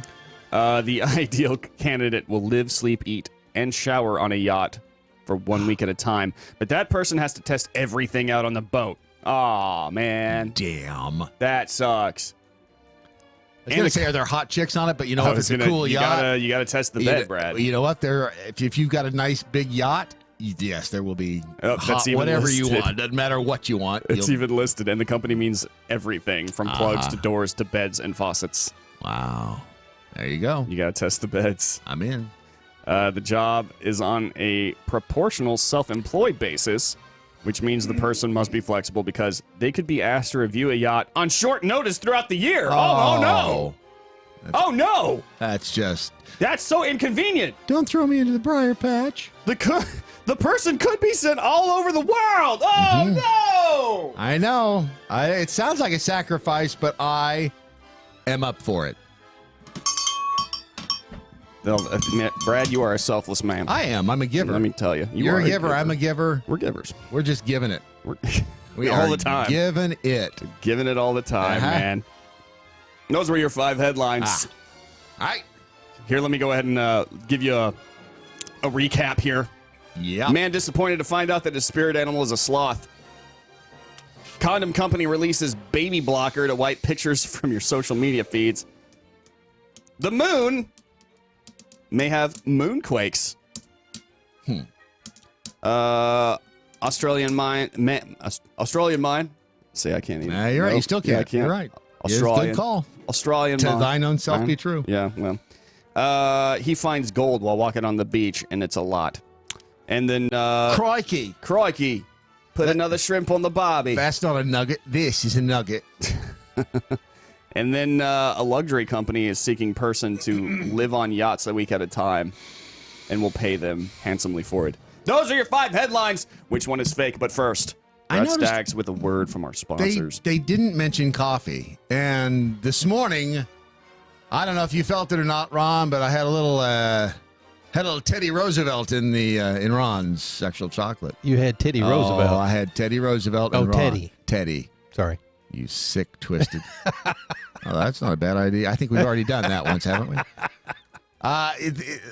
Here's the thing about combining the flavors is that you never know what you're going to get. I'm still kind of a little sexy Roosevelt chocolate. Yes. I mean, if you've just never had a a Teddy Roosevelt with a touch of Ron sexual chocolate, let me just tell you, you're missing something. So my point here is don't just order one flavor of coffee. Go there, find a couple American Pride Roasters, and see what they taste like mixed up all together. You put them all in a little same basket. You throw some hot water in there, and you got a Teddy Roosevelt sexual chocolate combination like none other at AmericanPrideRoasters.com. Get you some today while it's hot off the presses. Hot off the presses. Hot off the Hot coffee off the presses. All right, Ron, what do you think the fake story I'm is? going with finding gold on the beach. Finding gold on the beach? Because that would never happen to me. Yeah, me either. Well, it didn't happen to you, according to the story. So I'm going to, against my better judgment, agree with you. I'm agreeing with Ron. According to the social media people, it's between that and also the baby blocker. What do they know? And one guy, B from the SAV, says there are no moonquakes. What? Well, it's because how does he know? He's never been to the moon. Apparently, he has. Brad, don't define other people's experiences for them. Jeez, all these people know everything. Are you ready? Hit it. Sorry, that was the wrong button. Kind of made sense though. I'm very disappointed to tell everybody What? that there is nobody out there finding their spirit animal to be a sloth.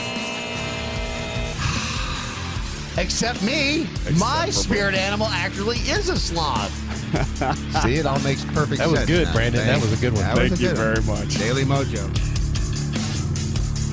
A free exchange of ideas. Mojo 50. Fast Track Student Loans can get your student loans out of default, stop any wage garnishments, stop collection calls, and stop seizure of your tax refund. Give yourself a break. Stop the stress and get your student loan payments down to as little as $25 a month based on what you can afford to pay. 800-709-4395. 800-709-4395. 800-709-4395. 800-709-4395. Dr. Ken Brown here, host of Gut Check Project with my co-host Eric Rieger. Eric, we've been seeing Mojo guys over there and over here at Spoonie talk about Atrantil for bloating. I've seen in my practice that Atrantil is a whole lot more than just a bloating product. Yes, it does a whole lot more than just fix bloating because of the polyphenols that you find in Atrantil. You're exactly right. The polyphenols are those molecules that we find in the Mediterranean diet. It makes vegetables and fruits very colorful. What are some of the things that these polyphenols do, Eric? These polyphenols can actually stop inflammation. They can help you have more energy. They can help you with anti-aging. And polyphenols are great for athletes. It sounds like it's going to help a whole lot more people than just bloating. Tell me how everybody should be taking Atrantil. If you want to dose Atrantil, it's 2 capsules 3 times a day, basically with your meals. But if you aren't bloated and you just want that polyphenol intake every day, 2 to 3 capsules a day will work for you. Go to lovemytummy.com/mojo. Life, liberty, and the pursuit of mojo. Handicap Jeff, I feel horrible that we didn't ask you if you had a suggestion. I mean, you're capable of watching TV, aren't you? Sometimes when my wife will push a button, yeah, I can watch you assholes. Yes, I can watch TV. Holy crap! Brad Staggs, Brandon Morse is on MoJo50.com. The Daily Mojo.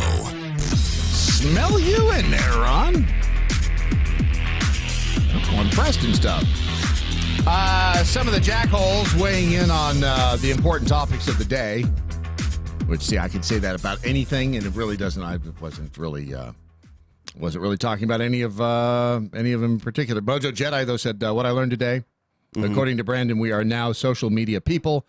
How does that make you feel, jackholes? Man, he's trying to start some shit. DMXDM, Brad likes to mix up a couple of different guys and make them hot. I'm talking about the APR coffee, you pervert. Smacking duck. It's funny because it's true. Yeah, well. You know, remember what they say, in every bit of good humor, there is a kernel of truth. Not a sergeant of truth. Not a sergeant. A kernel of truth. You see what I did there? Smacking duck got sloth right, by the way. That's old smack and duck. He got what? The sloth thing. Oh, he got it. Yeah, he got it right. Congratulations. He's buddy. smarter than he looks. I mean, it's not hard to say. Or I can't tell because they're all social media people. I know. I guess they all look alike, don't they? MoJo. The man, have they released this guy's name? I don't believe they have, but a student was arrested in the... This is genius. A student was arrested for getting free KFC every day for a year. Oh, yeah. I saw that yesterday, and I came this close to writing about it because they were, like, making him out to be the villain. And I'm like, no. So he gets free Kentucky Fried Chicken every day for a year by claiming to be a food quality inspector from the head office. Right. This is genius is what this is. Here's the thing is, all he did was go up to him and tell him something that he wasn't, right? I'm not even sure he said the man who's 27 years old, he'd enter with confidence. Right. He wore a suit. Yep. And he often would arrive by limousine. It just so happened that it was driven by a friend who worked as a part-time limousine driver. He managed to fool KFC staff into providing free meals by flashing an ID card that read, quote, head office, end quote. So he could just says head office. So he could check the chicken was up to scratch. It just said head office. Okay. All right. See, that's genius. I have to say this, right? If the employees at the the Kentucky Fried Chicken were stupid enough not to check whether or not this was actually true, if they got no notice that this was actually happening. You know, maybe they thought it was like a secret thing, you know, like, oh, well, we're just showing up to check. Yes. All right. What? It's their fault, kind of. It really is kind of their fault. How? They're just trying to make sure that they are that they don't get in trouble. Mm-hmm. I mean, the guy said, it says head office right there in the card. No, I understand. They don't want to get fired. They're just trying to do their job. They may have some guy from the head office checking the chicken. Yeah. But to be honest with you, I also think that this guy pretty much deserves free KFC. For life. Absolutely. For life. Because he managed to put together a perfect scheme that he pulled off for how long? How long was he doing this for? A year. A year. A year. He's not been identified, but he is said to be a student at the University of KwaZulu-Natal in South Africa. He managed to find different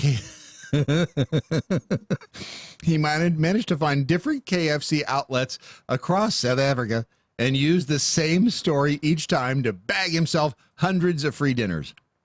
Employees would be told by the con man that he was sent from the KFC. Oh, he did say it. He was sent from the KFC headquarters for quality assurance of the food served in the restaurant. Now, see, if he just walked up and just, flashed it, not said it, they just, flash, hey. Yeah. See what it says right there? Yep. Oh, there it is. Yep. What does it say? What does it say right there? It says head office. I'm just saying. Yeah. I'm from the head office. A member of the staff from one of the KFC branches targeted told Zabuzar. Okay, they got some weird names for magazines over there. Exposer. Expouzar. Mm-hmm. Exposer. I barely knew her. When he arrived, we would all try to act our best so that we didn't piss off the man from the head office. Smart. I mean, that's a good employee right there. Look, every one of those employees should be going, that was brilliant. Yeah, exactly. I would too. Why in the hell did not think of that? You got me, dude. You got me. He was so convincing because he was so confident, and even colleagues from other branches of KFC know him. The fact that this dude was so brazen and planned it out with the whole limousine and the suit It was like thing. an Ocean's 11 thing, wasn't it? He's like, I'm going to pull up in his suit. I'm going to be wearing a... He loves some KFC. Yeah. There's no question about it. Yeah. Have you never done that? Have you never been someplace you're not supposed to be and then just BS'd your way? Yeah, it's why I'm right here, right now. I mean, aside from current circumstances, but have you ever done that where you've just grabbed the old proverbial or literal clipboard? Yeah, and yes, it's fun to do. It is really. It's harder to do now with all the security cameras. Back in the day, When he'd ride the dinosaur to work. Well, start small because like when I used to work for Project Veritas for a little while, right? And they wanted us to they're known for infiltrating places, and really what it is, you know what I'm saying? I think you do. What I was tasked with going to a bar for a Democratic meetup during like the time when Wendy Davis was running for Texas, right? For governor. And we want you to go to a bar and mingle with the crowd. And that's exactly what they asked me to do. And they were like, "See if you can find anybody there. There are a few people that we want you to talk to, or like you locate stuff like that." I ended up talking to this dude for a while. I got along really well. And really, how my name was Brian then, by the way. And yeah, I feel weird given the not your name it just feels weird, doesn't it? Because then you have to keep up with it, which is also like a thing. But like all it is like you exude the confidence and like you just act normally like otherwise. Except when somebody's Brian. Oh yeah, that's me. I'm Brian. Oh, me. You meant me, Brian. Sorry, I forgot that I was Brian. But yes, I am Brian. What can I do for you as Brian? But so it turned out that this guy was in charge of like Obamacare rollout in Texas or something like that. And I convinced him to meet up with a colleague of mine who had an offer for him that would allow or help his cause along and stuff like that. And that ended up being Lawrence Jones. Y'all all know Lawrence Jones. And speaking of sexual chocolate. Yeah, Lauren. Yeah, exactly. Anyway, Lawrence and I ended up taking this guy down. Wow. Yeah. I mean, I think we got a little personal there, and I don't think you needed to share. Go ahead and share those details. Brad. What? You said it, not me. We end up convincing this guy to sell we didn't go through with the transaction, but we got him to agree to sell the names of people who had names and information of people who had enrolled in Obamacare in Texas to some buyer. Yeah. Wow. Yeah. And nice. But yeah, I mean that's kind of so you can do that. It's very fun to do, really, but also kind of scary. But that's the fun of it. Because they find out, man, you don't know what they're going to do. Exactly, especially at that level. They come after you with pliers and a screwdriver. Yeah, that was not good. A file. But yesterday this happened too, by the way. Remember we were talking about the dude who was in Costco and he rolled out with $124 of Hennessy just by acting confident and rolling out. Sometimes all it takes is a little bit of a chip on your shoulder. Yeah, and you can get away with anything. You just have to not back. First of all, don't back down. When someone are you saying that I'm? Are you? I get your manager. If you're suggesting I'm stealing and make a big enough fuss that the person that is going, I'm sorry. Just go ahead. Just turn into a Karen. Right. Karen gets whatever she wants. Unless the person that is stopping you is a bigger BSer than you are, in which case you're sunk and you should just run. Run. So they're saying that this guy at the KFC, he probably worked for KFC at some point because he knew everything. Despite being arrested, he's been hailed a hero online for his ingenious tactic. Yes! Mm-hmm. Yeah, he is a genius. I'm sorry. There's no way around that. He gets free chicken for a year. That is absolute genius. Do you use the WhatsApp app? No, I don't. Or I guess it would just be, do you use WhatsApp? No. Before I tell you that story. No, I've never actually used it before. I want to tell you, just to prove how hip I am. So over the weekend. Can't wait to hear this. Yes, I was... speaking of decluttering, this is all coming full circle now. Right on. So speaking of decluttering, I'm selling this wardrobe thing. It's a cabinet on Craigslist, and so I get a text and hey, can we come look at the wardrobe? Sure, yeah, come on over. Guy and his brother show up, and I said, here it is. It's this blah blah blah. Here it is, and okay, we'll take it. And he said I can either go to. You go to an ATM and get you some cash, or I can Venmo you. And I'm like, hey, just Venmo me. And he kind of looked at me, and just because I'm old, doesn't mean I don't know how to Venmo. That's right. You little whippersnapper. Soft hands, too, by the way. But apparently Venmo is this app that you can exchange money on. No, Venmo is...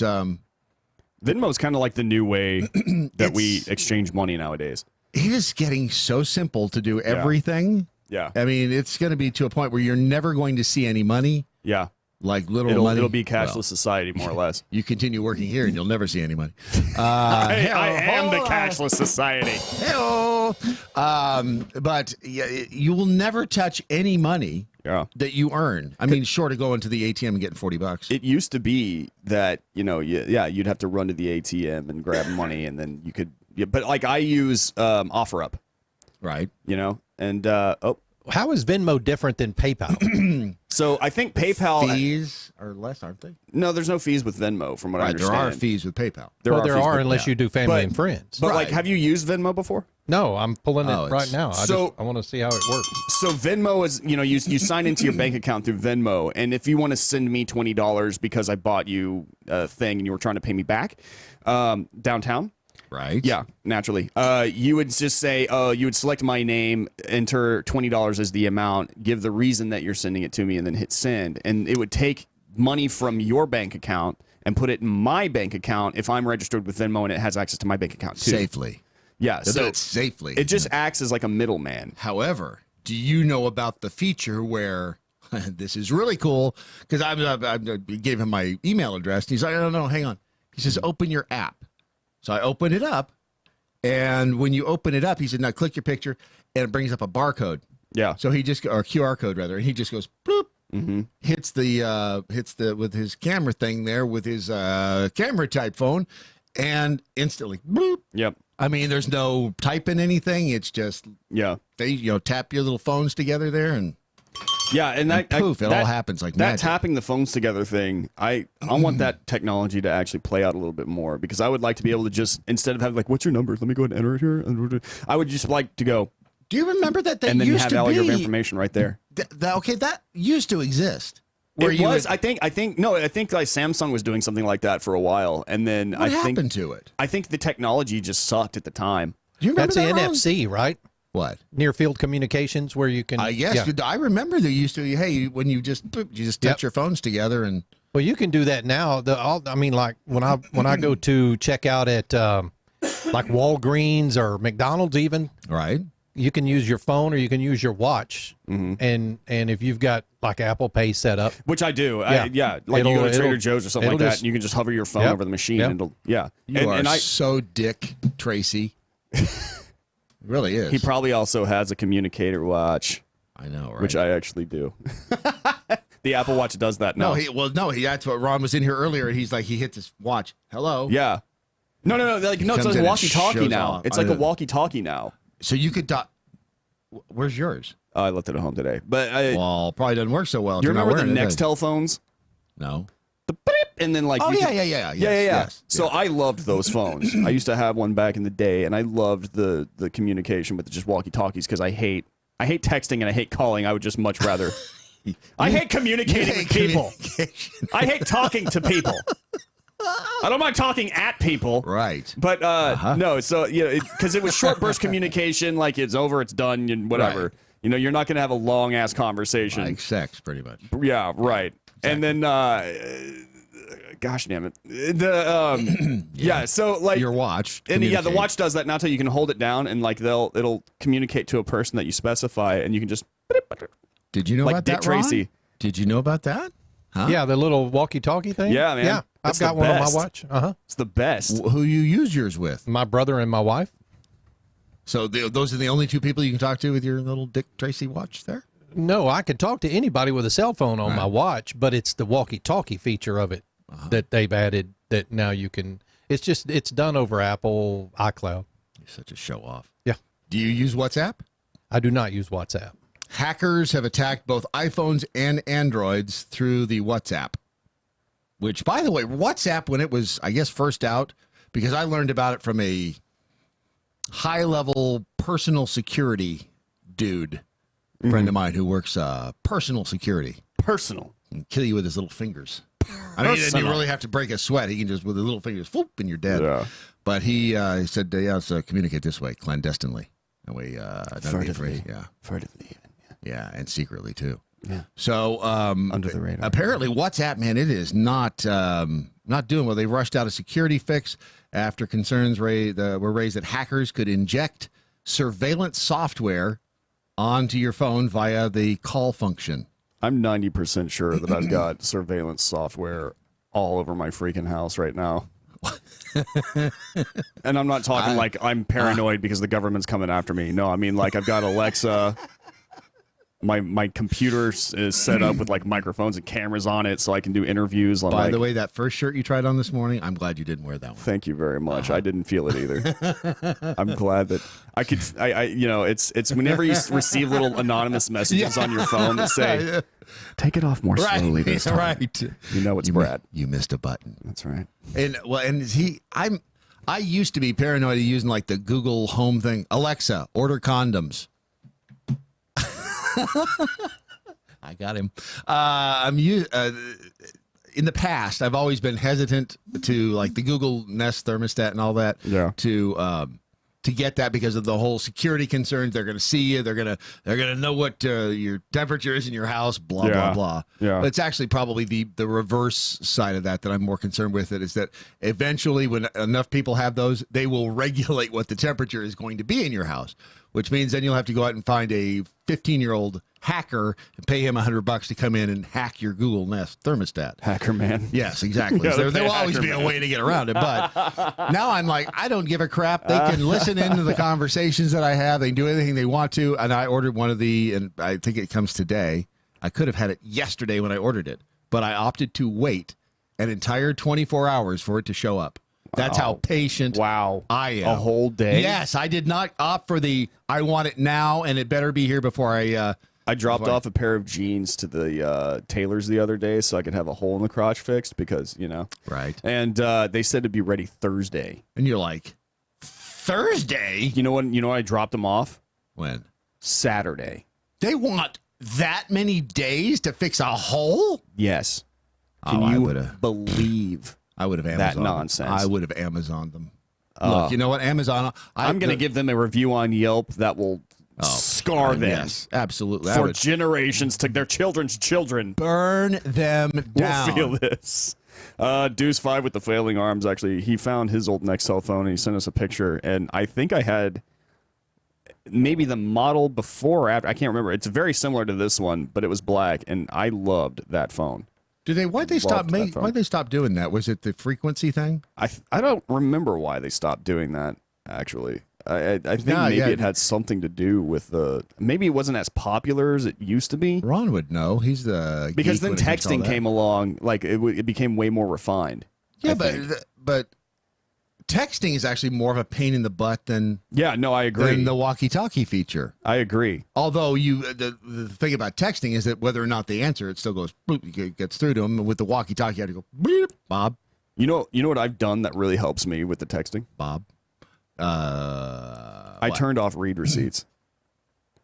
It's taking you this long to figure that one out? No, I've had it off for I've had it off for a very long time. But like don't tell anybody about that because the thing is like because people like they see that you read it and then you don't respond. And they're like, well, why haven't you responded yet? Exactly. What's going on? Right. Yeah, no, I totally agree. Do you hate me? Why? It's like, no, I'm currently like driving a car in traffic and I don't want to take the time to look down and text, and possibly crash my car. But actually, no, I do hate you and I really don't want to respond to you. But I do hate you. Yeah, I do. Yeah, how dare you text me? Yeah, it's always funny when I get the red receipt back from someone. It's like, oh, really? They don't know how to turn that off, apparently. Because, I don't want anybody to know when or if I've read anything. Yeah, as far as you know, I didn't even see it. Exactly, because in 2 weeks when I come back, I just saw this, and I'm so sorry I didn't reply right there. I was not ignoring you. I actually do feel bad sometimes because when people do text me and I'm doing something else, I forget to text them back. I forget they text me in the first place. You don't feel bad. No, I actually do because I don't want them to think that I'm like being a dick. Even though sometimes I actually am. Thank you. I'm just saying. I set up Venmo. Yeah. Right at the bottom of the page, it says Venmo is a service of PayPal.com. Is it really? Oh. Yeah. Damn it. And they're probably owned by Amazon. We're Skynet. We're all headed towards Skynet. I didn't know Venmo was with a PayPal thing. Well, like Google with Waze yesterday. Remember that? Yeah, I didn't know. I mean, it's going to be Skynet Google. You know what it is, and I wonder if this is this is happening more and more. It's this amazing company will come out with this great idea, this great app, and then immediately these big companies will swoop in, like Facebook does it all the time, and they'll just buy the technology. That's happened since the beginning of time. But they don't make it a super public announcement anymore. No, of course not. That's not like a big thing. Rotten Tomatoes. Because remember, I was listening to your show one day. Warner Brothers, which defeats the entire purpose of Rotten Tomatoes, because when it was a privately held, I mean, you've got an honest it could be review. more honest, yeah. Now it's like they're just a shill for the film company.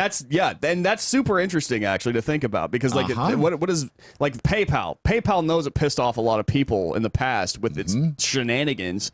Now it's like, but now we bought Venmo, and it's a heavily trafficked site, but we're not going to tell anybody so that we can still get all the benefits from owning Venmo. Look at that on TV right now. I'm telling you, this is a day where Walmart and Amazon both offering one-day shipping. Yeah, look at that. But Walmart's catching on to Amazon. I think that Walmart's eventually going to beat Amazon. Believe it or not. No, I think it will. No, I think that right now what you're seeing, because you got to think Walmart already has the benefit of having huge brick and mortar locations. Plus, they're going to do everything that Amazon does. I think that Walmart, and I actually hope Walmart eventually overtakes Amazon. I'm rooting for Walmart for the first time in my life. I'm rooting for Walmart. I know people that will not go to Walmart, period. Oh, no, I know them too. Will not even walk in. I know them too. But I got to tell you. Do you know that one guy? You know that one guy, right? Actually, I know it's like many people. Actually, Walmart's got a bad rep, man. Well, Walmart has a bad maybe they're rep. working on fixing it. Maybe. Good apps.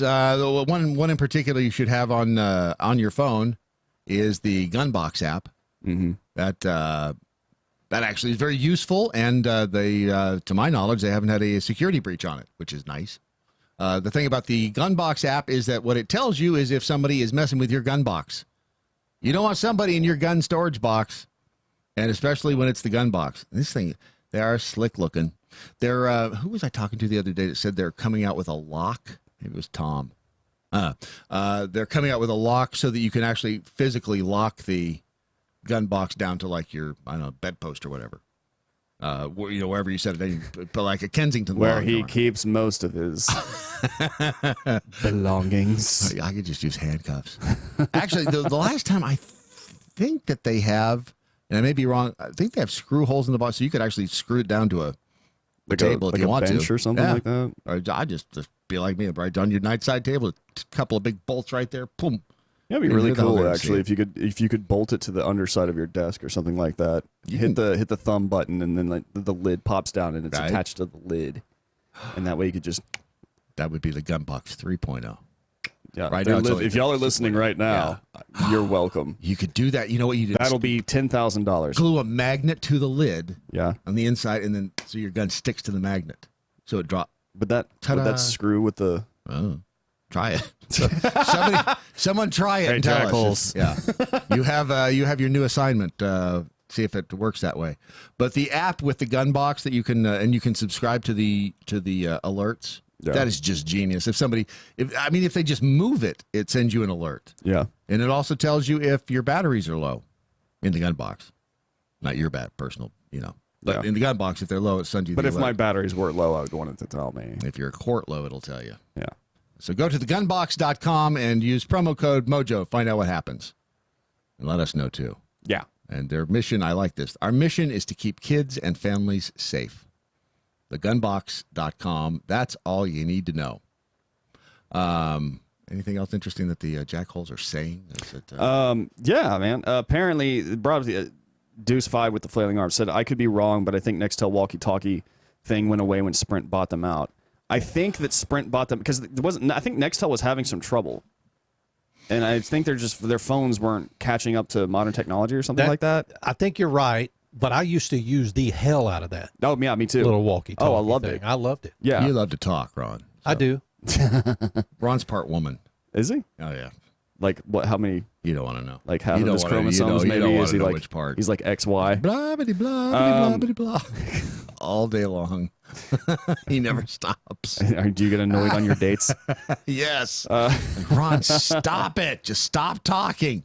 And then MoJo retweeted MoJo Jedi. He retweeted Badoo. Easy for you to say. Badoo.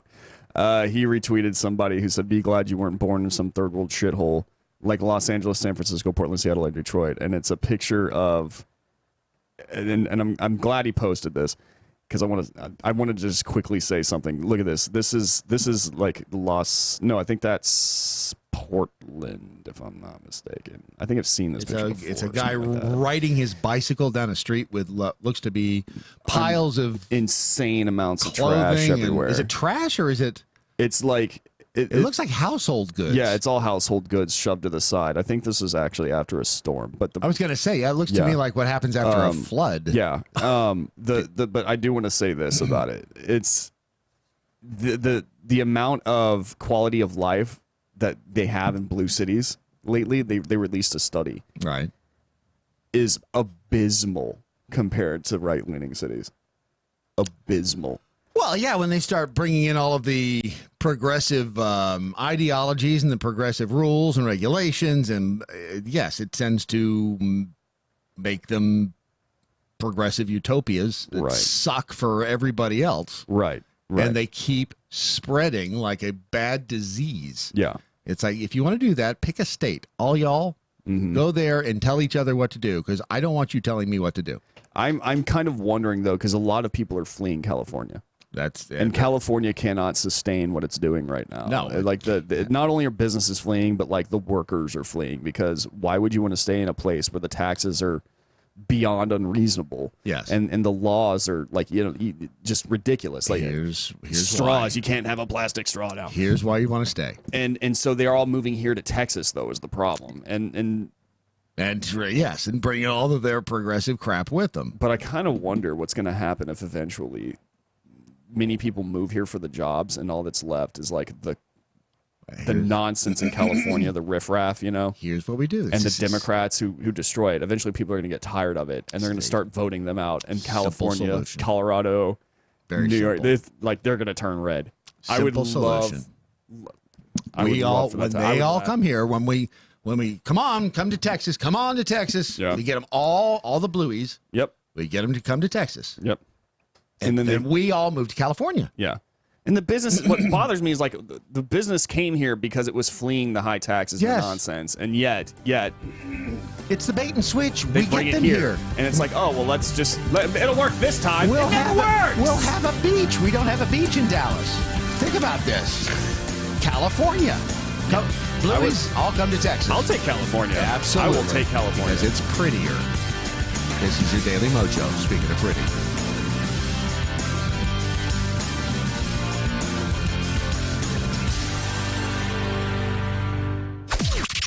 This is the seditious, rabble-rousing, liberty-loving, home of fun, entertaining, and compelling talk. Mojo 50. News this hour from townhall.com. I'm Rich Thomason. Saudi Arabia reporting a drone attack on one of its oil pipelines, and it looks like one of Iran's proxies may have been involved. The Saudi authorities say that the pipeline that runs from the oil fields in the east to a port in the west was attacked. The energy ministry says that a fire broke out at a pumping station but was brought under control. Oil pumping along the pipeline has been halted while the damage is assessed. But the Saudis say that the attack, which it calls an act of terrorism, has not disrupted oil production nor the export of petroleum products. Earlier, Houthi rebels in Yemen claimed to have launched drone attacks on vital Saudi installations. The Houthis, who receive backing from Iran, have repeatedly fired missiles into Saudi Arabia, which is leading the coalition against the Houthis in the Yemen war. That's a BBC Sebastian Usher. Federal accident investigators looking into the deadly mid-air collision of two sightseeing planes in the skies over southeast Alaska. 4 people killed, 2 others missing. The Attorney General makes good on his pledge to investigate the investigators. Attorney General William Barr has appointed John Durham, the U.S. Attorney in Connecticut, to look into what started the Russia investigation and to figure out if intelligence collection involving the Trump campaign was lawful and appropriate. The inquiry is separate from the one by the Justice Department's Inspector General's office, which is also examining the origins. That's correspondent Tim McGuire. A California couple has been awarded $2 billion by a jury that concluded that Roundup is responsible for their cancer. Bayer, the parent company of Roundup's maker Monsanto, maintains the weed killer is safe. It says it will appeal the jury's award.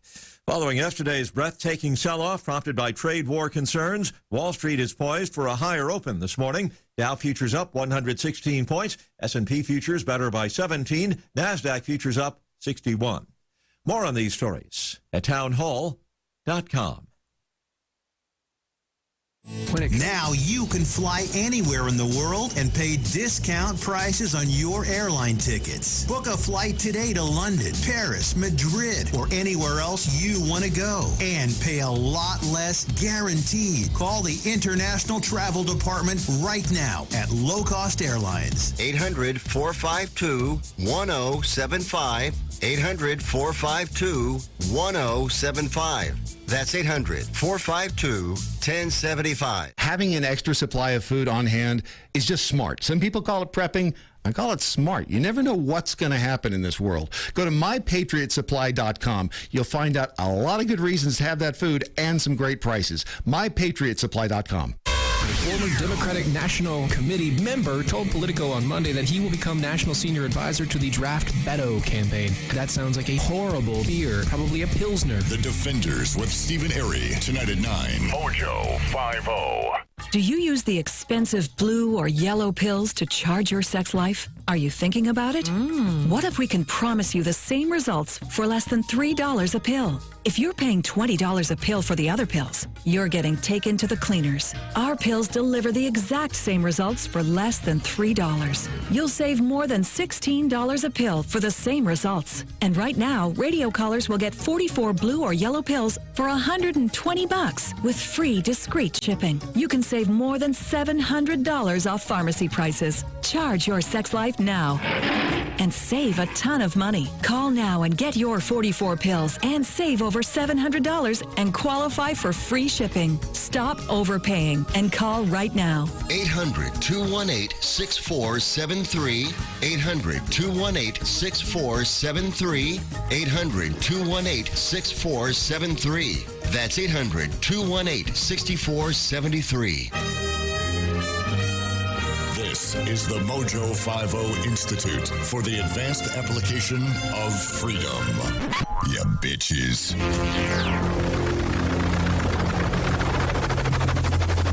The mothership has landed. Hey, Ron, guy behind the glass. Did you know on the website the security certificate is expired? Yeah.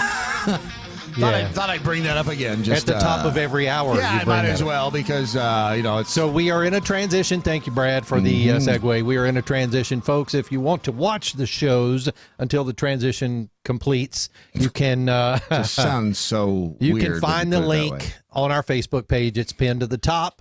Or you can actually watch it on Facebook this day. Are we getting the addictomy, or are we getting the? Yeah, we're transitioning to a new website.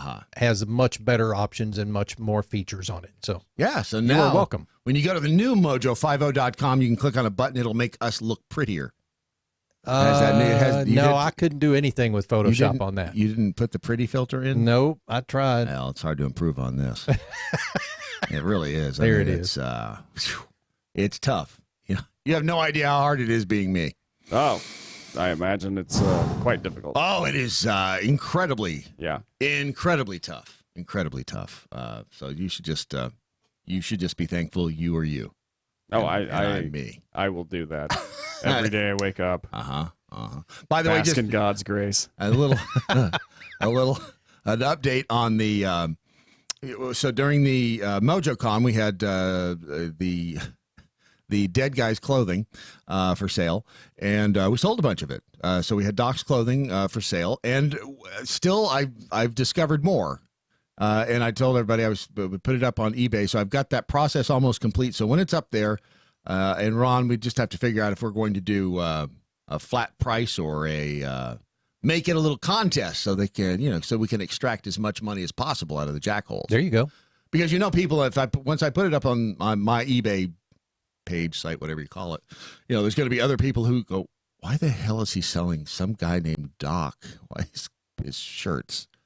And so it's only going to mean something to the jackholes. That's correct. So I'll let y'all know when it's up there, and I think we should make it the auction. Mm. We can do an auction. I like an auction. Suck every dollar right out of it. Why make it easy? You just go in there and click buy it now. I wouldn't use the term suck. They're not listening right now. We're not on the air. We're not on the air right now. Yeah, we are on the air. Wait, what? Yeah, we've been on the air for the last 2 hours. I mean, I have the utmost respect for the audio. I was just kidding about the whole. No, I wasn't. We'll see if we can extract. Well, I don't know. But we'll see what the jackholes say, if it's going to be an auction or a buy it now. Just let us know there. In the meantime, my compadre to the left of me, to the right on your television screen, if it worked at mojo50.com right now, is the Brandon Morse from redstate.com, where you need to go find his name, click on his articles, and read. Or pretend to read. Or look at the pictures, either way. Yeah, I put some pictures up there. See, I think that's very kind of you. Illustrations, just so that, I keep you. So what's irritating the crap out of you today? What are you ranting about? So did anyone watch Bill Nye when they were a kid? Or when they were, I guess. You mean the scientist guy? I love him. He knows all about science and stuff. Only he's not a scientist. Yeah, well, there's that. He's not a scientist. Right. He's not a scientist. All right. As I've said before many times, I think I've said it on this show once, but on the Morse code, I would rant about it from time to time. He's not a real scientist, guys. He is a failed comedian who had like an engineering bachelor's degree. He worked on planes for a little bit, and then he got a kid show. And he likes to spout non-scientific bullshit and sell it as pure science. If you ever watched his show Bill Nye Saves the World, he was famous for putting a dance number together about transgenderism and how. I remember that. Yes. Remember that? Yes. Yeah. He's also the same guy who I like to refer to him as a bishop within the Church of Climate Change. Yes. This is the same Bill Nye who suggested that climate deniers, which, by the way, denier is a religious term. True story. That's what they used to call people who denied the faith back in the day, back in Spain. He said that climate deniers deserve to be thrown in jail. He has suggested that if people disagree with his take on climate, that they should never be allowed on TV to spread their side of things. He said this to William Happer, who is an actual scientist, by the way. An actual scientist. A climate scientist, no, much more. So, on Sunday, do you ever watch John Oliver's show on HBO? I do not. Okay, so I'm trying to think. Last Week Tonight from John Oliver. I've seen it, and I've not clicked on it yet. Okay, so the thing about it is it's a hit or miss show. Right. Sometimes it really is hysterical and it's spot on and it's funny to watch. John Oliver is, for all intents and purposes, a good comedian. Right. I enjoy his jokes. He makes me laugh. He's like, here's Jon Stewart, right up here, and then like right underneath is John Oliver. Right. Both left-wing comedians who pretend to give the news, but really at the end of the day, they're just fake news people. They're comedians. Bastards. But John Oliver decided this time that he's going to tackle the climate change thing. All right, he's the climate crisis. So he teams up with Bill Nye to do it. And already I'm just like, okay, everything that you're about to say to me is 100% dog shit. I don't believe anything that you're about to say. And sure enough, John Oliver starts promoting the Green New Deal. You know, the thing that nobody voted for? Nobody? Not Republicans, not Democrats. Nobody voted for it. Bernie Sanders is behind it.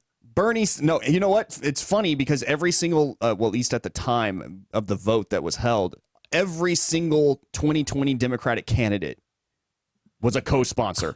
Yes. And all of them voted no. Until polling for it came out. They voted absent. They didn't vote for it. Yeah. Is the point. All right. Because they knew it was stupid. They knew it was stupid. They knew that. Why for do them, you hate the planet so much? Because mosquitoes, man. I hate them. Trains into the future. Trains and mosquitoes. Into the future. Bro. I'm catching a 5 o'clock to Hawaii this afternoon. Oh. I should be there by next year. Oh, my God. So he decides that he's going to promote the Green New Deal, and then he gets on the idea of carbon pricing. Do you know what carbon pricing is, Brad? Like carbon credits? Where you can Something buy... Like that. It's like charging companies to be able to pump carbon into the air. Yes. That makes total sense. Right. So follow the money. He gets on Bill Nye, or Bill Nye gets on. He gets on Bill Nye. Bill Nye comes on the show, and he has a little segment, and he talks about how when we release carbon, say by burning coal or driving an SUV, all of us pay for that in the form of things like fires, floods, and crop failures. He said as he pointed out visuals of each natural disaster. Putting a fee on carbon creates incentives to emit less carbon, and more importantly, it also incentivizes the development of low carbon technology, which is huge because that's vital to reducing emissions globally. And then he made a joke about John Oliver needing to see something flashy, and he dropped a bunch of F-bombs. And wow, that makes you cool. Bill, yeah, exactly. Bill Nye was just like F-bomb this, F-bomb that. No. Oh yeah, and funny, great, woo, dude, you're so cool. But here's the problem. Whenever they talk about how we're in a carbon crisis and our planet's on fire, it's got a fever. It's got a fever. And the only solution is more cowbell. I don't know why I just turned into Dr. Phil, but enjoy it. Happy to help. Thank you very much. Here's the thing. Here's something that they never talk about. Brad, have you ever heard the term global greening? I don't know. Enlighten me. So it's something that NASA discovered back in 2016 that was happening. And we were able to discover it thanks to the fact that we've got better satellite imaging thanks to companies like Google. Right. And we can look at places across the planet that otherwise we have never really gotten a great look at, in person. And we discovered that there is more plant life than ever before. More plant life. It's because plants breathe in carbon dioxide. Yeah, you got it. I'm not even a scientist. I know. I haven't even played Neither on is TV. Bill Nye. See? So we're both equally qualified. Exactly. But NASA said this is a result of the extra carbon that's in the air right now. Now, I'm not going to deny that, we are pumping out more carbon than ever in between manufacturing and industry and cow farts. Cow farts, yes, they produce methane. I'm not going to debate this. The upside of cow farts is steak and trees. Apparently, we are having more trees and plants grow in places that previously did not harbor this kind of life. There are more trees now than there were in Thomas Jefferson's time. Exactly. We have tree farms. We put forest fires out, which used to burn for months, if not years, before there was a people here. Exactly. So remember that this whole entire thing that they're panicking about over on the left is actually helping. All right. And here's the other thing. We're like, well, our temperatures are going to skyrocket if this is the case. And, we're going to go through a global warming phase, which I thought it was global cooling. Sorry, I'm lost now. But even the models that they release are completely inaccurate. And I'll tell you why. William Happer, the previously mentioned scientist that I had discussed before, he actually confessed. He's like, look, people come out with climate models all the time, but you might as well be guessing lottery numbers. All right, you're probably not going to get it right. You're probably not. It is nearly impossible to predict the future. Nearly impossible to predict the future with that much accuracy. So he's saying that people, they come out with these climate models that are like, well, here, look at this in 12 years, as Ocasio-Cortez said that she was just joking about now. In 12 years, she said she was joking. Oh, did you not hear about that? No, I missed that one. Oh well, don't worry because I'm about to get to it. Okay. In 12 years or 10 years, as Beto O'Rourke likes to say. Right. We're going to die because, or, not we're going to die, but, the climate is going to go through a major crisis. It's going to get so hot, things are going to change around here so badly and people are going to die and la, la, la, la, la. I will take my clothes off. Yeah, I'll wear a lighter it's shirt. getting hot in here. But they said that is impossible to predict. People, even meteorologists, they can hardly predict what's going to happen 24 hours out. You can't predict what's going to happen. They prove it every night on the local news. Exactly. But the same principles actually apply to the people who predict these climate changes. It's like you cannot figure out what's going to happen. For instance, the whole global greening thing, you don't hear about it. But with more plant life comes more carbon dioxide being eaten. So maybe this is the planet balancing it out. I'm not saying this is official, but I'm just saying that, like, don't you think that maybe more plants equals maybe more distribution of carbon dioxide around, where it needs to go? That maybe more of it gets eaten? Things balance out. Now, carbon dioxide. Here's the thing. This 12-year panic or 10-year panic or whatever that Ocasio-Cortez was going off about was, this is something that she had based the Green New Deal off of. She even made that really awkward, like, self-promoting thing where, like, she made that cartoon, the drawing thing, where she gave herself props for creating the Green New Deal and saving the planet. Right. Because future generations were inspired by her.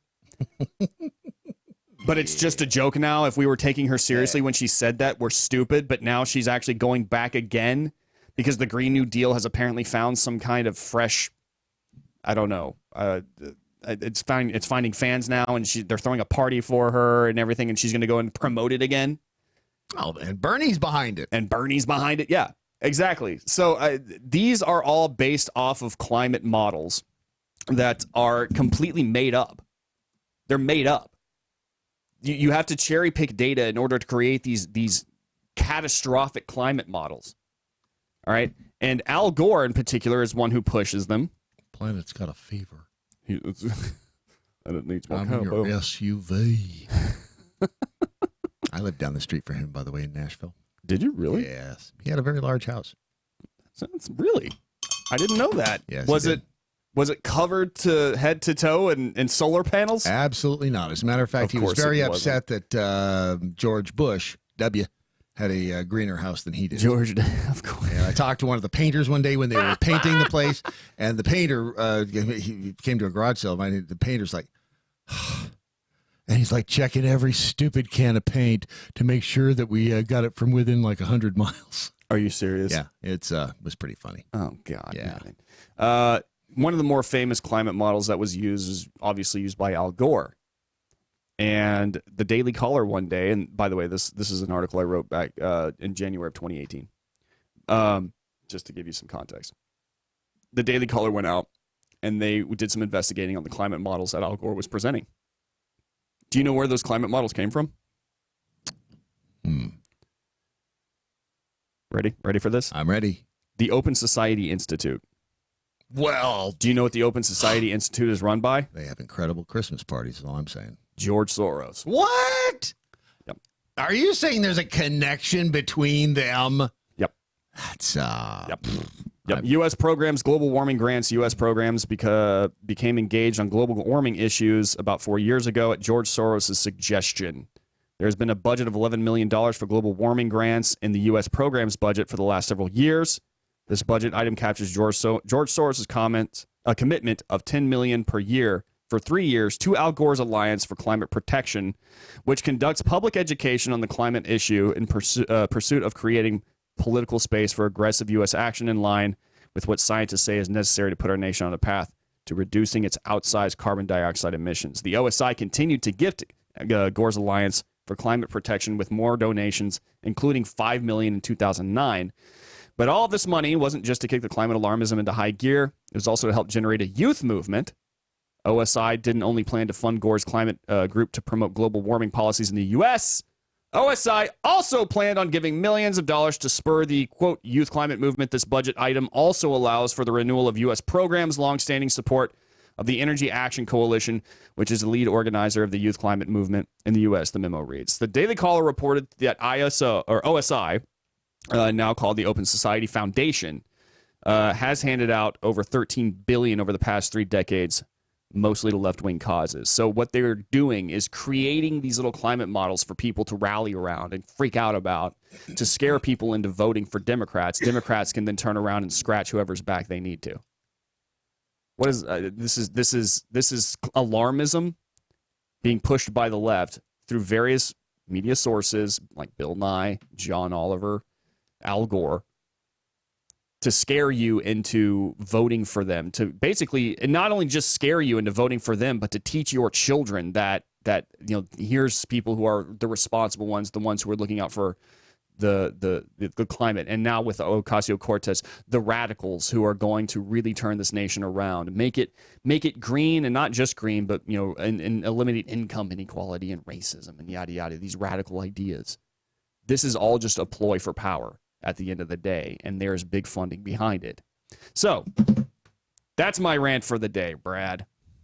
Kind of subdued. I'm a little concerned about you. You're just it's almost like you've it's just, I don't know, atmospheric pressure. Well, it's it's come on, that's better. Oh, yeah. No, it's I don't want you to feel defeated because they're not catching up to you. You're. Oh no, I'm not feeling defeated. I'm just very tired. But also, it is exhausting being you, isn't it? It is a little exhausting. You ought to try being me. Have you seen? This is just a little comedy for you guys because I thought it was funny. Did you see yes, I think it was yesterday. I think it was yeah. It was either Sunday or Monday. But Trump sat down with the new head of Hungary, the new prime minister. Did you see that? No, I did not. So The Guardian, you know who The Guardian is, right? Yes. Yeah, it's pretty much the UK's most famous publication. Yes. They have. This just shows you how leftist the media has gotten. Even not just here in the U.S. I mean, like the British media is even way more leftist because you've seen what happened to Ben Shapiro. Mm-hmm. Did you see what happened to Nigel Farage on Sunday? Nigel Farage, for those of you who don't know, he's the leader of the Brexit Party. And I love Nigel Farage, man. I could listen to him all day. And he got on to BBC, and the BBC was like basically just doing their whole gotcha question thing. And it's the same thing they did to Ben Shapiro just last week. Right. And it's really blatant. It's like really partisan. You can tell, like they're not trying to get to the horror issue. Like let's say like Ben Shapiro was releasing a book, right? And he thought he was going on to release a book, and really all he got was gotcha questions. Yeah, they're good at that. Oh yeah. By they, I mean the. But it's blatant. It's blatant. You know, it's like you guys aren't here to be objective journalists. You're here to basically try to assassinate my character. Right. So The Guardian during this is how bad it's gotten. This is how pathetic it's gotten. Okay. During the play-by-play coverage between Trump and the prime minister, his name is Viktor Orban of Hungary, they decided on The Guardian to write in their coverage, their live coverage, Trump welcomes Hungarian nationalist president to White House. Trump is in the Oval Office talking to the press alongside Hungarian Prime Minister Viktor Orban. They're both manspreading. Manspreading? Manspreading. Well, they're manspreading. It's in the Oval Office. That's what you're supposed to do. Exactly. Well, it's his office. It's his office for one. He can do if he wants to. Yes. But also, this is for those of you who don't know what manspreading is. It's feminist vernacular. Okay, it's a term where meaning that describes the natural spreading of men's legs whenever they sit down. Goes all the way back to Tom Sawyer. Because we have to. We can't sit with our legs together. Tom Sawyer. You explain. In Tom Sawyer, that's how they found out the kid was dressing. I can't remember which character the kid was dressing. He was a guy dressing as a girl because when they threw the book or ball to him, closed his legs. Oh yeah, yeah. See? A woman, strangely, opens. If you throw something, she'll catch it. She'll spread her legs open. If a man is going to catch something, yes, exactly. Protectively. Yes, it's called human nature. Yeah. So obviously we have to sit with our legs like kind of separated because otherwise, especially when you're you know what I'm saying. There's sensitive things down there that we can't squish. That takes care of itself in time. But feminists have taken this natural position that we take as like a way that men exert their patriarchy in any space that they take up. Like we're taking up this space because it's our space. We're the patriarchy. We're men. We deserve more space. This is ours, not yours.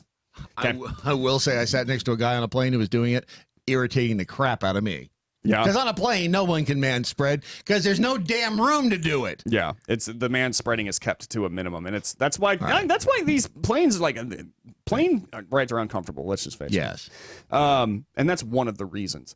But they're saying like, yeah, they're man spreading. Mm-hmm. They're man spreading.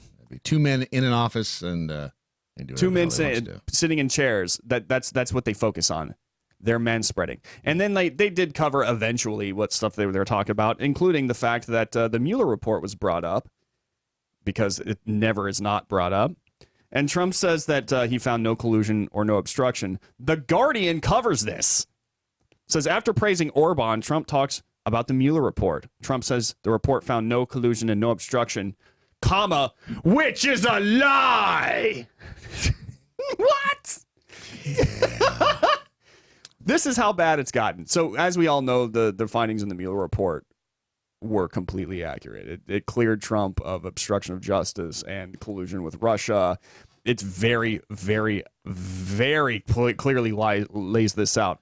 And it's, I don't know, this is like a narrative that they're clinging to right now. It's like, oh, yeah, they actually did. They're just not saying it outright. No. They didn't. They make it very clear. One of my favorite things was Brian Williams on MSNBC, who was trying to sell this narrative too. And I love the fact that Trump's lawyer steps in. He's just very straight. He's like, my first question, I'm afraid, is going to verge on plain English. Where did the Attorney General get off that this characterization this morning, including 4 mentions that there was no collusion? What document was he reading compared to the one where we're left with? And Sekulow, his lawyer, goes, well, page 2 of the document says the investigation did not establish the members of the Trump campaign coordinated with the Russian government in selection of their various activities. You got 40 seconds. Tell them about MoJo Wild Rice. MoJo Wild Rice! It's time to get your grill on. That's what's up. Nostalgia's grilling sampler pack is on sale and perfect for kicking up your grilling skills. Wait, yeah. Use Grill 10 at MoJoWildRice.com or SpoonyWildRice.com to save 10% on the grilling sampler pack. This pack includes their salt-free garlic and herb seasoning. No way. For meats and vegetables and potatoes, and can be used as a dry or oil rub. That's right, folks. MoJoWildRice.com. Save 10% on the grilling sampler pack right now. You ever forgot to return a book? All the time. I did. Oops. Stories coming up. High capacity, fully automatic, large caliber, freedom. MoJo 50. In today's digital on-demand world, who doesn't love having to plan a trip to the post office to mail a package or find those pesky stamps that keep going up in price? A price hike and increasing debt suggest hardly anyone loves or uses the service these days. In fiscal 2018, the Postal Service lost a record $3.9 billion. But don't you worry, that will look like a pittance next to what is projected to happen in 2019. The second quarter results are in, and the USPS lost more than $2 billion in that quarter alone. Add in the first quarter loss of $1.5, and you've got $3.6 billion lost in just 6 months. Given the first 2 quarters of results, the USPS is on pace to be in the red by a whopping $7 billion this year. Naturally, these huge losses had me curious. Have my fellow Americans begun to ditch the Postal Service in record numbers, or was something else at play? It turns out something else indeed is at play. So what gives? As it turns out, even the expected annual revenue gain of $1.7 billion from a 5% increase in stamps and a 2.5% increase in other services can't keep pace with unsustainable healthcare benefits being paid out to retirees. Overall, the USPS is saddled with over $100 billion in unfunded liabilities its governmental agency status requires us all to pay. So how does one change this drain on the American taxpayer? If you're Bernie Sanders and AOC, the answer is to expand into banking and credit cards. Meanwhile, some conservatives and economists are suggesting that privatizing ownership of the Postal Service would free it from government obligations. Chris Edwards of the Cato Institute notes privatization could allow the Postal Service to raise $40 billion in capital that it can't get at now. Wouldn't it be nice to not even have more unfunded liabilities to eat as an American taxpayer? I'm Andrew Coppins. This has been By the Numbers, and you can follow me on all the things social at The Coppins Show. By the Numbers with Andrew Coppins is powered by TarRiverArms.com. They've revolutionized online firearm sales with high-resolution pictures, 3D imaging, and the best prices. How much will you save? Find out at TarRiverArms.com. That's TarRiverArms.com. The Daily Mojo. See, it wasn't just me. Sarah, the baddest bitch jackhole, said the Brandon Morse strangely calm in his rant. Sorry. It's already been a week for me. I'm just tired. I'm sorry. My energy will return to normal soon. I had to lay off coffee. I had to quit coffee. Yeah. What good is living? I'm telling you, dude. It's a little difficult. It's a little difficult, but we're gonna get through this together. So you, me, and the code monkeys and the jackholes. I handed you this book, and I said, read the name in there, and you came up with what, Mike? No, it was Sam Carr. Sam Carr. Yeah, that's what I thought it looked like. Ron, guy behind the wall. What was it? What was the name you thought that this? I thought it was John Carr, and then I said John Candy. Yeah, neither one of you are right. You know who Ian Punnett is, right? Fills in Coast to Coast, used to anyway. He's filling Coast to Coast for George Norrie on occasion. Yeah. Had his own show in Chicago, and years ago, as in like early 1990s, he was in Nashville. At that time, he was going by the name Ian Case, and he was did mornings at KDF in Nashville before he went national and did the other stuff. And I did a series on UFOs for the Nashville Network. Well, he's a big UFO guy, and with the acquisition of Odyssey, our new science fiction network at odyssey1.com, reminded me of this because I was going through some books, and I discovered this book that I had borrowed from Ian Case in 1991. Ian Case? Yeah, it's Ian Punnett. He went by Ian Case at that time. Oh. This is in Nashville, 1991. I went on his show to talk about UFOs. He loaned me his copy of Intruders by Bud Hopkins. Oh. Loaned it to his copy of this book in 1991. How many years ago is that? I believe 91, now it's 2001, 11, 28. That'd be 28 years ago that Ian loaned me his book. And I just now found it. Wow. So what's the autograph inside? Ian Case. Ian Case? Ian Case. Look like Ian. Can I see it again? Absolutely. Let me see this. Which, be careful, because that's Ian's book. I thought you said I knew him. I'm just borrowing it. I thought you knew who Ian Punnett was on when he filled in on Coast to Coast. How can you not know that? A guy who's a Sasquatch. I didn't watch Coast to Coast. It's a radio show. I got that. I'm sorry I didn't listen and to you it. call it's still on. You call yourself a Bigfoot enthusiast. I can see why we wouldn't understand that the last. So I'm now being told that you can get your book back to Ian now because Ian Punnett is a consultant for Odyssey One. And you see, there you go. It is full circle. Full circle. I sent Ian a He'll text. appreciate it. Is it in that? Was it in that shape when he loaned it? Shut up. Yes, it was. Had the water damage and everything else. Ian is. That's great. Now Ian is. I've known Ian for at least 28 years, according to the book. And what I found when I was going to see, this is why you need to declutter your homes. You find things that you borrowed literally decades ago. Marie Kondo not only helps you tidy your home, she returns long lost items, Yes. loved precious things too. She restores strained friendships. Oh, I sent Ian, I took a picture of it. I sent Ian a text and I said, I found your book. And yeah, it's got apparently something leaked on it at one point.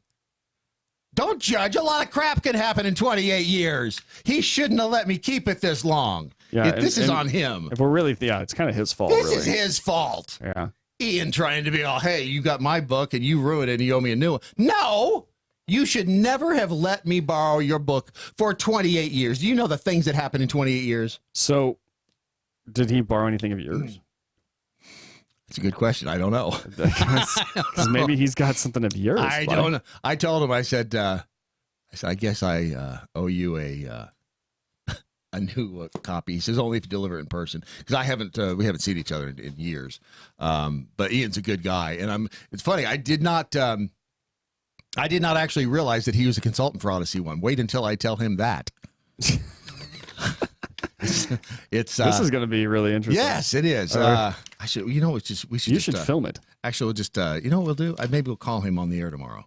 Oh, that'd be cool. And talk about it. Because, the Odyssey 1, if you are not familiar, Odyssey 1 is our new science fiction. Science! Bitches. Blinded me. With science. Fiction. Which, by the way, she's tidied up and I can't find anything. See? You can't find That's a line. Can't find your science? No, that's a line from the song. Oh, good heavens, Miss Sakamoto, you're beautiful. She tidied up and I can't find anything. She blinded me with science. See how all of this is coming full circle? It all meshes in. This has been a very From the 80s even. Very serendipitous day. You know what? I've been on a weird 80s kick lately. I don't know why. Maybe you're a reincarnated version of someone from the 80s. I'm from the 80s. Maybe you are the person from the 80s that you never knew you were. Born in 84. Yeah. That's not really from the 80s. You didn't know it. That's like me saying I'm a child of the 60s. I was born in 64. So I guess more accurately, I'm probably a child of the 90s. Yes, that makes sense. I don't remember squat about the 60s. I remember 89. I remember the first president I was ever aware of was Ronald Reagan. So. Barbara Sue Billings, 1989. Yeah. Y'all, you knew her too? No. She wasn't as hot as the Pultitsky twins, but let me just tell you, she was. But I got really into like 80s music again, and then that led me to being really into like this. Apparently, there's like a huge movement out there of like reawakening the 80s, but like using 80s inspired things in their music. Not the hair. Not the hair. Please, God. That's still not the that's hair. Still staying out there where it belongs. But no, it's I found this band called The Midnight, and I cannot stop listening to that.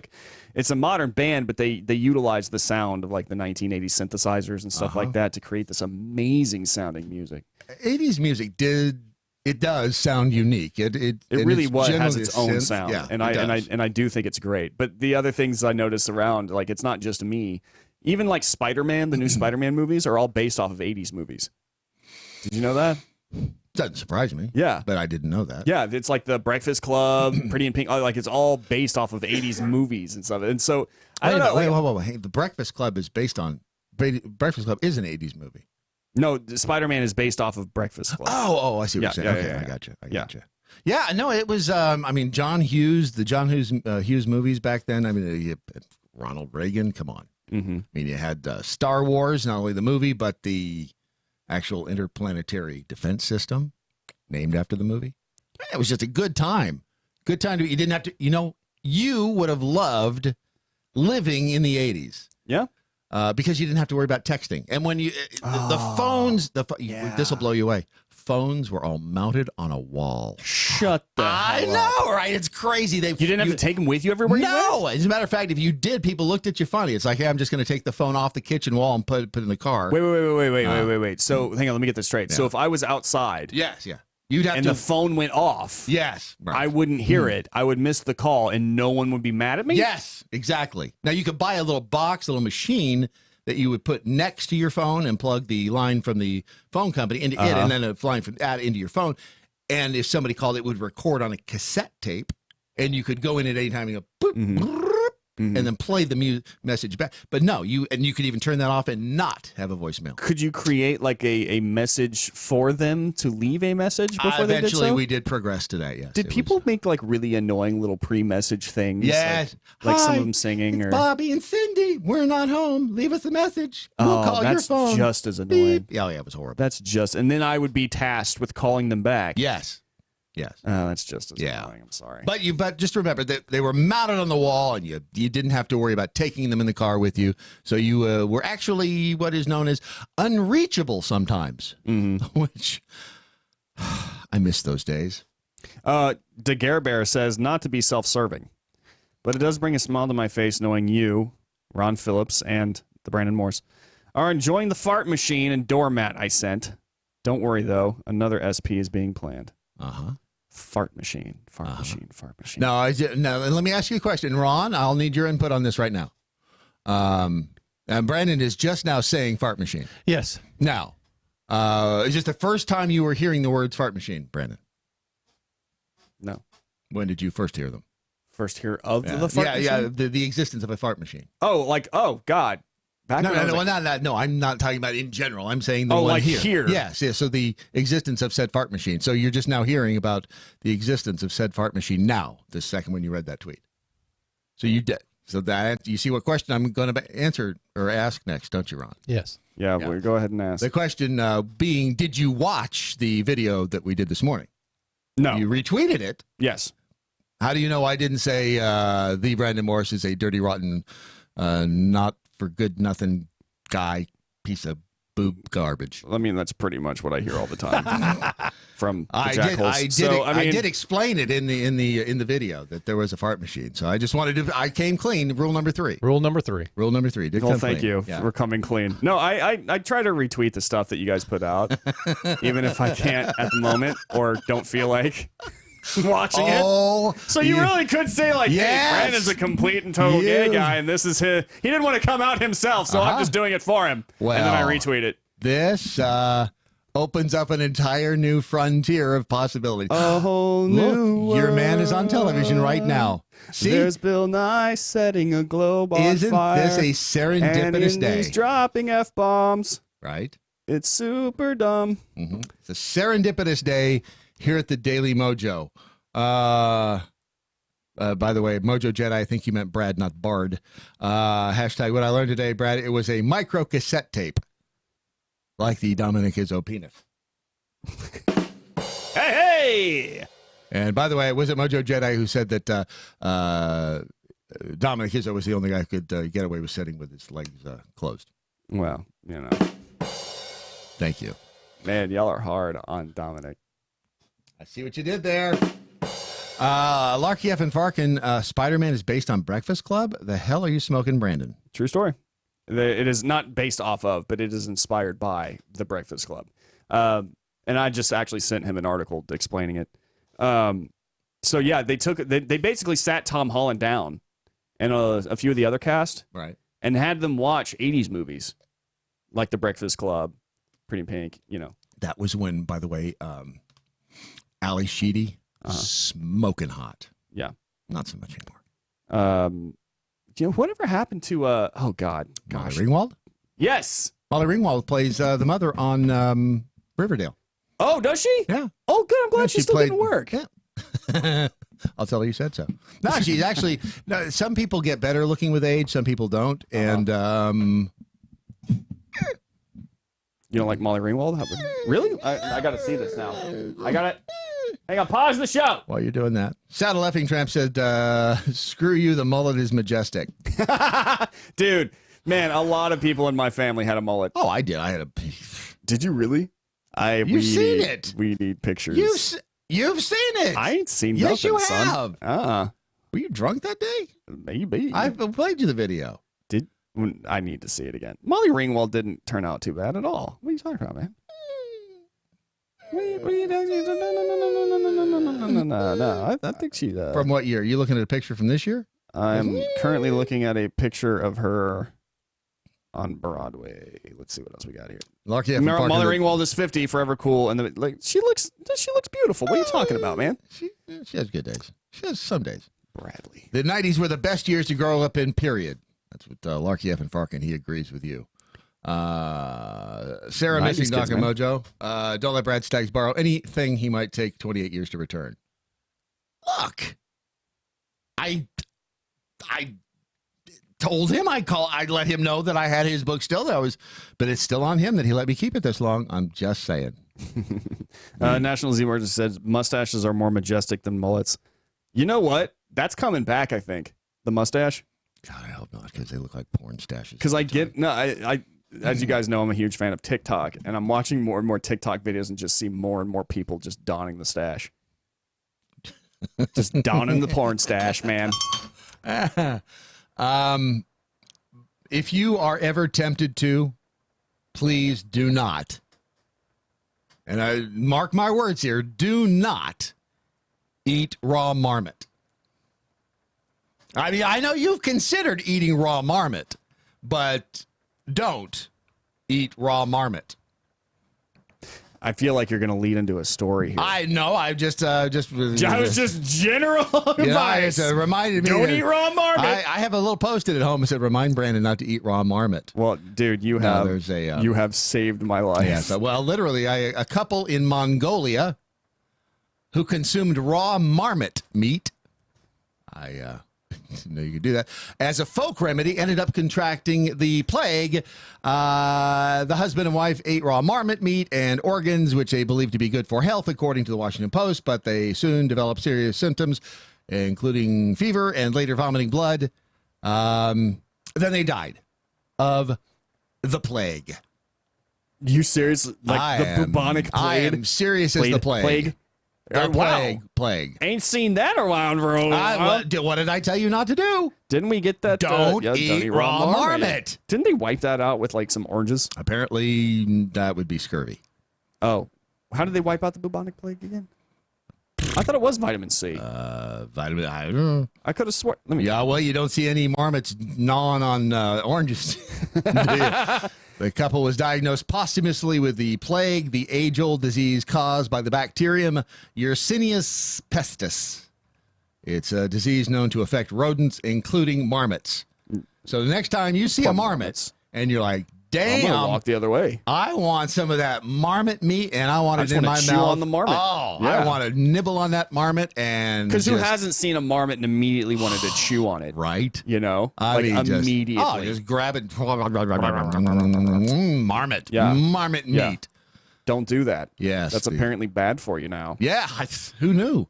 Give you the plague. They've now imposed a quarantine in the area where the couple live. That's a town in the Bayan Olegi province bordering China and Russia. So I know you were headed there like this afternoon. I was going to. So I would just pop on down there for some. Right. And I thought I need to tell him this before some White Lotus before he leaves. Yeah. My question. That was actually my next question though. Was like, wasn't it like a very? It was something that it was incredibly contagious. Plague is perhaps best known for killing millions of people in Europe in the 1300s during a pandemic called the Black Plague. Death. Or death. Black Death. It was a plague called the Black Death. The infection still occurs today, although it is relatively rare. See, again, I take you back to my first words. Mm-hmm. Don't eat raw marmot. Humans can catch the plague through flea bites. Oh, no. Or, as in this case, through contact with a raw marmot meat or perhaps the bodily fluids of an infected animal. And again, Ron, stay away from the bodily fluids of the marmot. I know your proclivity for such, and just saying, this is one of those you're going to have to give up. I like marmot fluid. Mm-hmm. I know you do. By the way, the certificate on the website is expired, just so you know. Some people seem to be confused. I'm not saying that Spider-Man is based off of 80s movies. The new Spider-Man, the Spider-Man Homecoming, and apparently the new one that's coming out, Far From Home. Yeah. They're based off of, they're inspired by, I should say, 80s movies, not based off of. Inspired by 80s movies. Well, when you're saying they're inspired, is it maybe the look, the way they're shooting it, the acting style, the what? If there's, it's not. Are they trying to make them look like an 80s movie? Is that what you're saying? Yeah, like the overall feel, like the interaction between the students and whatnot. Have all been like 80s inspired, which is awesome. I thought it was brilliant. Have they already shot these, or are they shooting them now? Homecoming has already been released. Okay, all right. And if you actually watch Homecoming, you'll notice like there's a lot of like weird kind of 80s references in there. Right. Ferris Bueller's Day Off. They actually took a lot from Ferris Bueller's Day Off. Right. And who wouldn't? Because that's one of the greatest movies ever made. Anybody? Yeah. Bueller. Mm-hmm. Bueller. So it's not so much that they are making them look like it, is that they're taking references from. Right. Okay. Yeah. Gotcha. And so, I just want to clarify that because everyone seems confused about because like Spider-Man. They've all been drinking. Look at them. I mean, come on. They've gotten no sleep at night.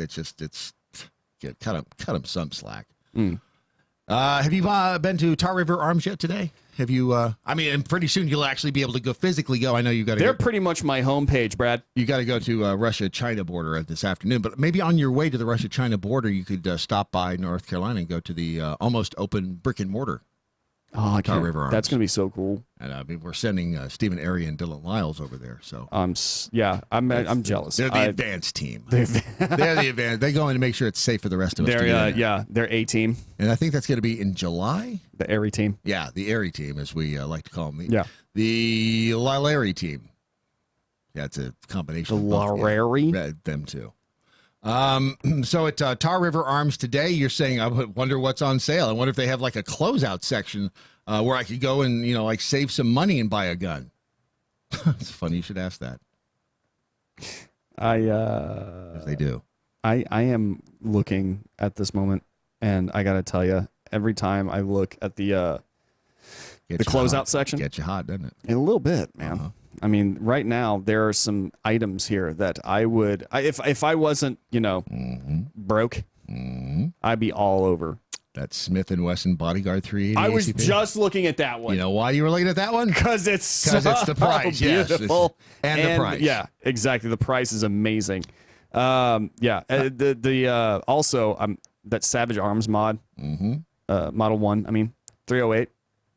Where's that? I want a hunting rifle like that, man. Oh, there it is. Beautiful. Yes. I have a Savage Arms rifle. For $9.15. I may have one. I borrowed one that may belong to a friend of mine that I borrowed 30 years ago. Savage Arms makes some incredible stuff, too. Yeah, so. yeah. Yeah, go to tarriverarms.com. It's traguns.com. And by the way, we are giving away one of those Smith & Wesson Bodyguard 380s. So if you go to MoJo 50, well, don't go there right now because our security certificate has expired. So forget everything I just said. Yeah, the registration form will be back up soon. These things, Ron, we do not expect these things to happen overnight. As this one That's right. Did not. Did not happen overnight, even though we started it yesterday. Could take 48 hours, it says. And they weren't lying, were they? They should were only not take lying. about 8. Yeah, well, it's a little longer than that. So Yeah, it's it been is. about 17 hours now, and we'll get there. We now know where the stash is coming from, with the source of the reemergence of the stash. It's actually from our own James from Alabama. Aha! Yeah. I've been rocking the porn stash for about 5 years. Yes. I like to think I brought it back into style. Yeah, It's his fault. He's doing it, man. Well, you look at James, and that's what you think. Mm-hmm. By the way, I remember, how did his wife? How did he do that? Dude, I don't know. I don't either. I do not know. I don't know what. I don't know what's going on there, but yeah. Maybe he's maybe it's the size of his guns. Maybe he has a gun. Maybe he has a savage arm. Maybe You know what I'm saying? Could be. He's got. Just saying. No judgment here. He's got a 308. He could, yes. You know what I'm saying, Brad? You know what I'm saying? He could have several. My boys got the firearms that bring all the girls to the yard. You want to be as sexy and hot as James? You go to Tar River Arms. And by the way, you can be just as sexy and hot as James if you're a female too. So I mean, no judgment. They'll be happy to explain to you, ladies, how a gun works. How you put a little thingy called a bullet in it, and you pull a little thingy called a trigger. And a trigger, it. I like the fact that you giggle after, and then he pulls the trigger. I love to mansplain. It's so much fun. It really is fun. Because the jackal will get it. That's the beauty of this audience. I actually wrote You an can have article fun. yesterday called "Congratulations to Men for once again proving that we beat women at everything." Right. And it's true. And of course, that's true. I mean, it's yeah, obvious. Because I mean, look, let's go back and look at some of the things that we've won lately that just we dominated women in. Right. Okay. First off, who won Woman of the Year a few years ago? Caitlyn Jenner. That's right, a man. Yep. You're damn right, Brad. Who won the female bodybuilding championship? Oh yeah, broke all those records. Oh yeah. 9 gold medals. 9 gold medals. Mary Gregory is his name. Right. All right. What about Rachel McKinnon, the Canadian cyclist, who won a gold medal? Dude. Dude. He's a dude. So we are proving that we are. Once again, we're just better. We're than just women. Better. Sorry, ladies. Man, the truth sucks sometimes. You got to just swallow it. It really does. Even Mother's Day, man. They were covering thanks to all the transgender and drag moms out there. Absolutely. Even when you're celebrating Mother's Day, we're still right there taking the credit. Welcome to 2019 in America. That's and right. around the world, because one day we're going to look back on this period of time and go, what the hell were they thinking? Yep. Oh, and quick shout out to Fallon Fox. He's retired now, but this is a dude who managed to basically become a woman, get into the ring, and proceed to beat the shit out of women to applause. There you go. A true warrior. There you go. Put on well done, buddy. Put on a dress and make it happen. Folks. Hey. You men, get out there and get y'all's. You know what's really weird is that when I do this with my hand, when I point at the glass Are over you expecting there, like a Harry Potter? I'm expecting like just a, but I realize he can't 20 see. minutes, let's go!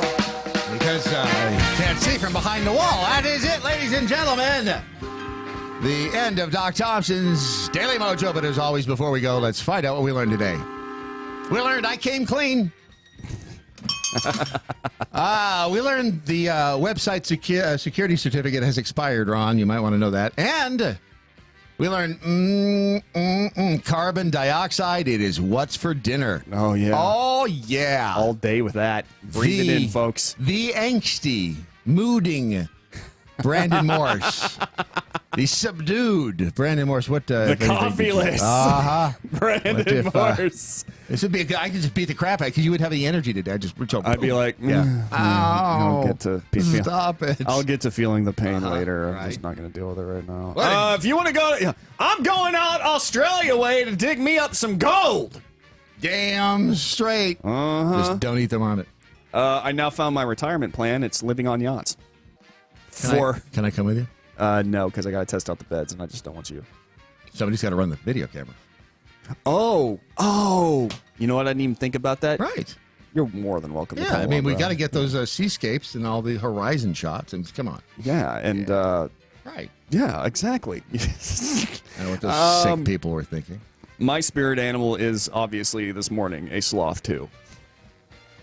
They're cute. They're awfully cute. They can be very cute. They're very. They can be very cute. I will I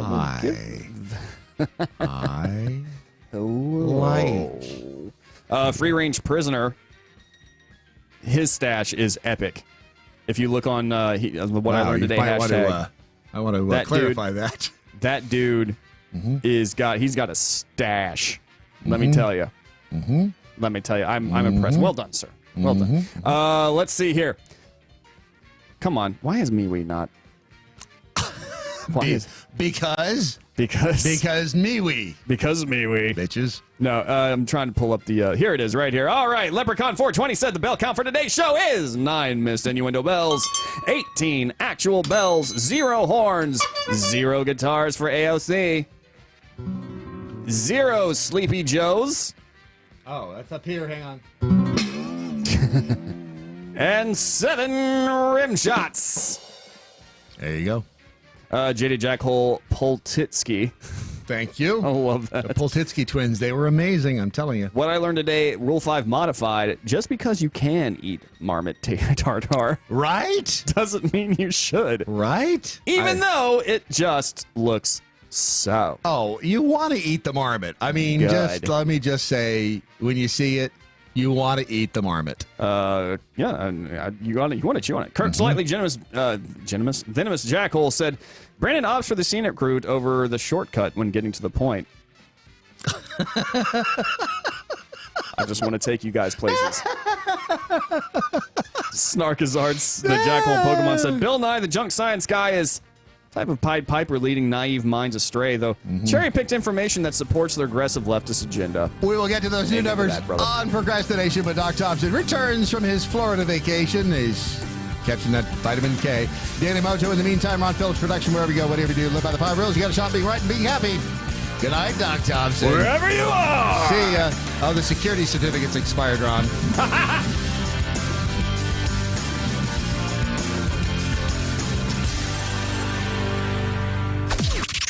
This is the seditious, rabble-rousing, liberty-loving, home of fun, entertainment.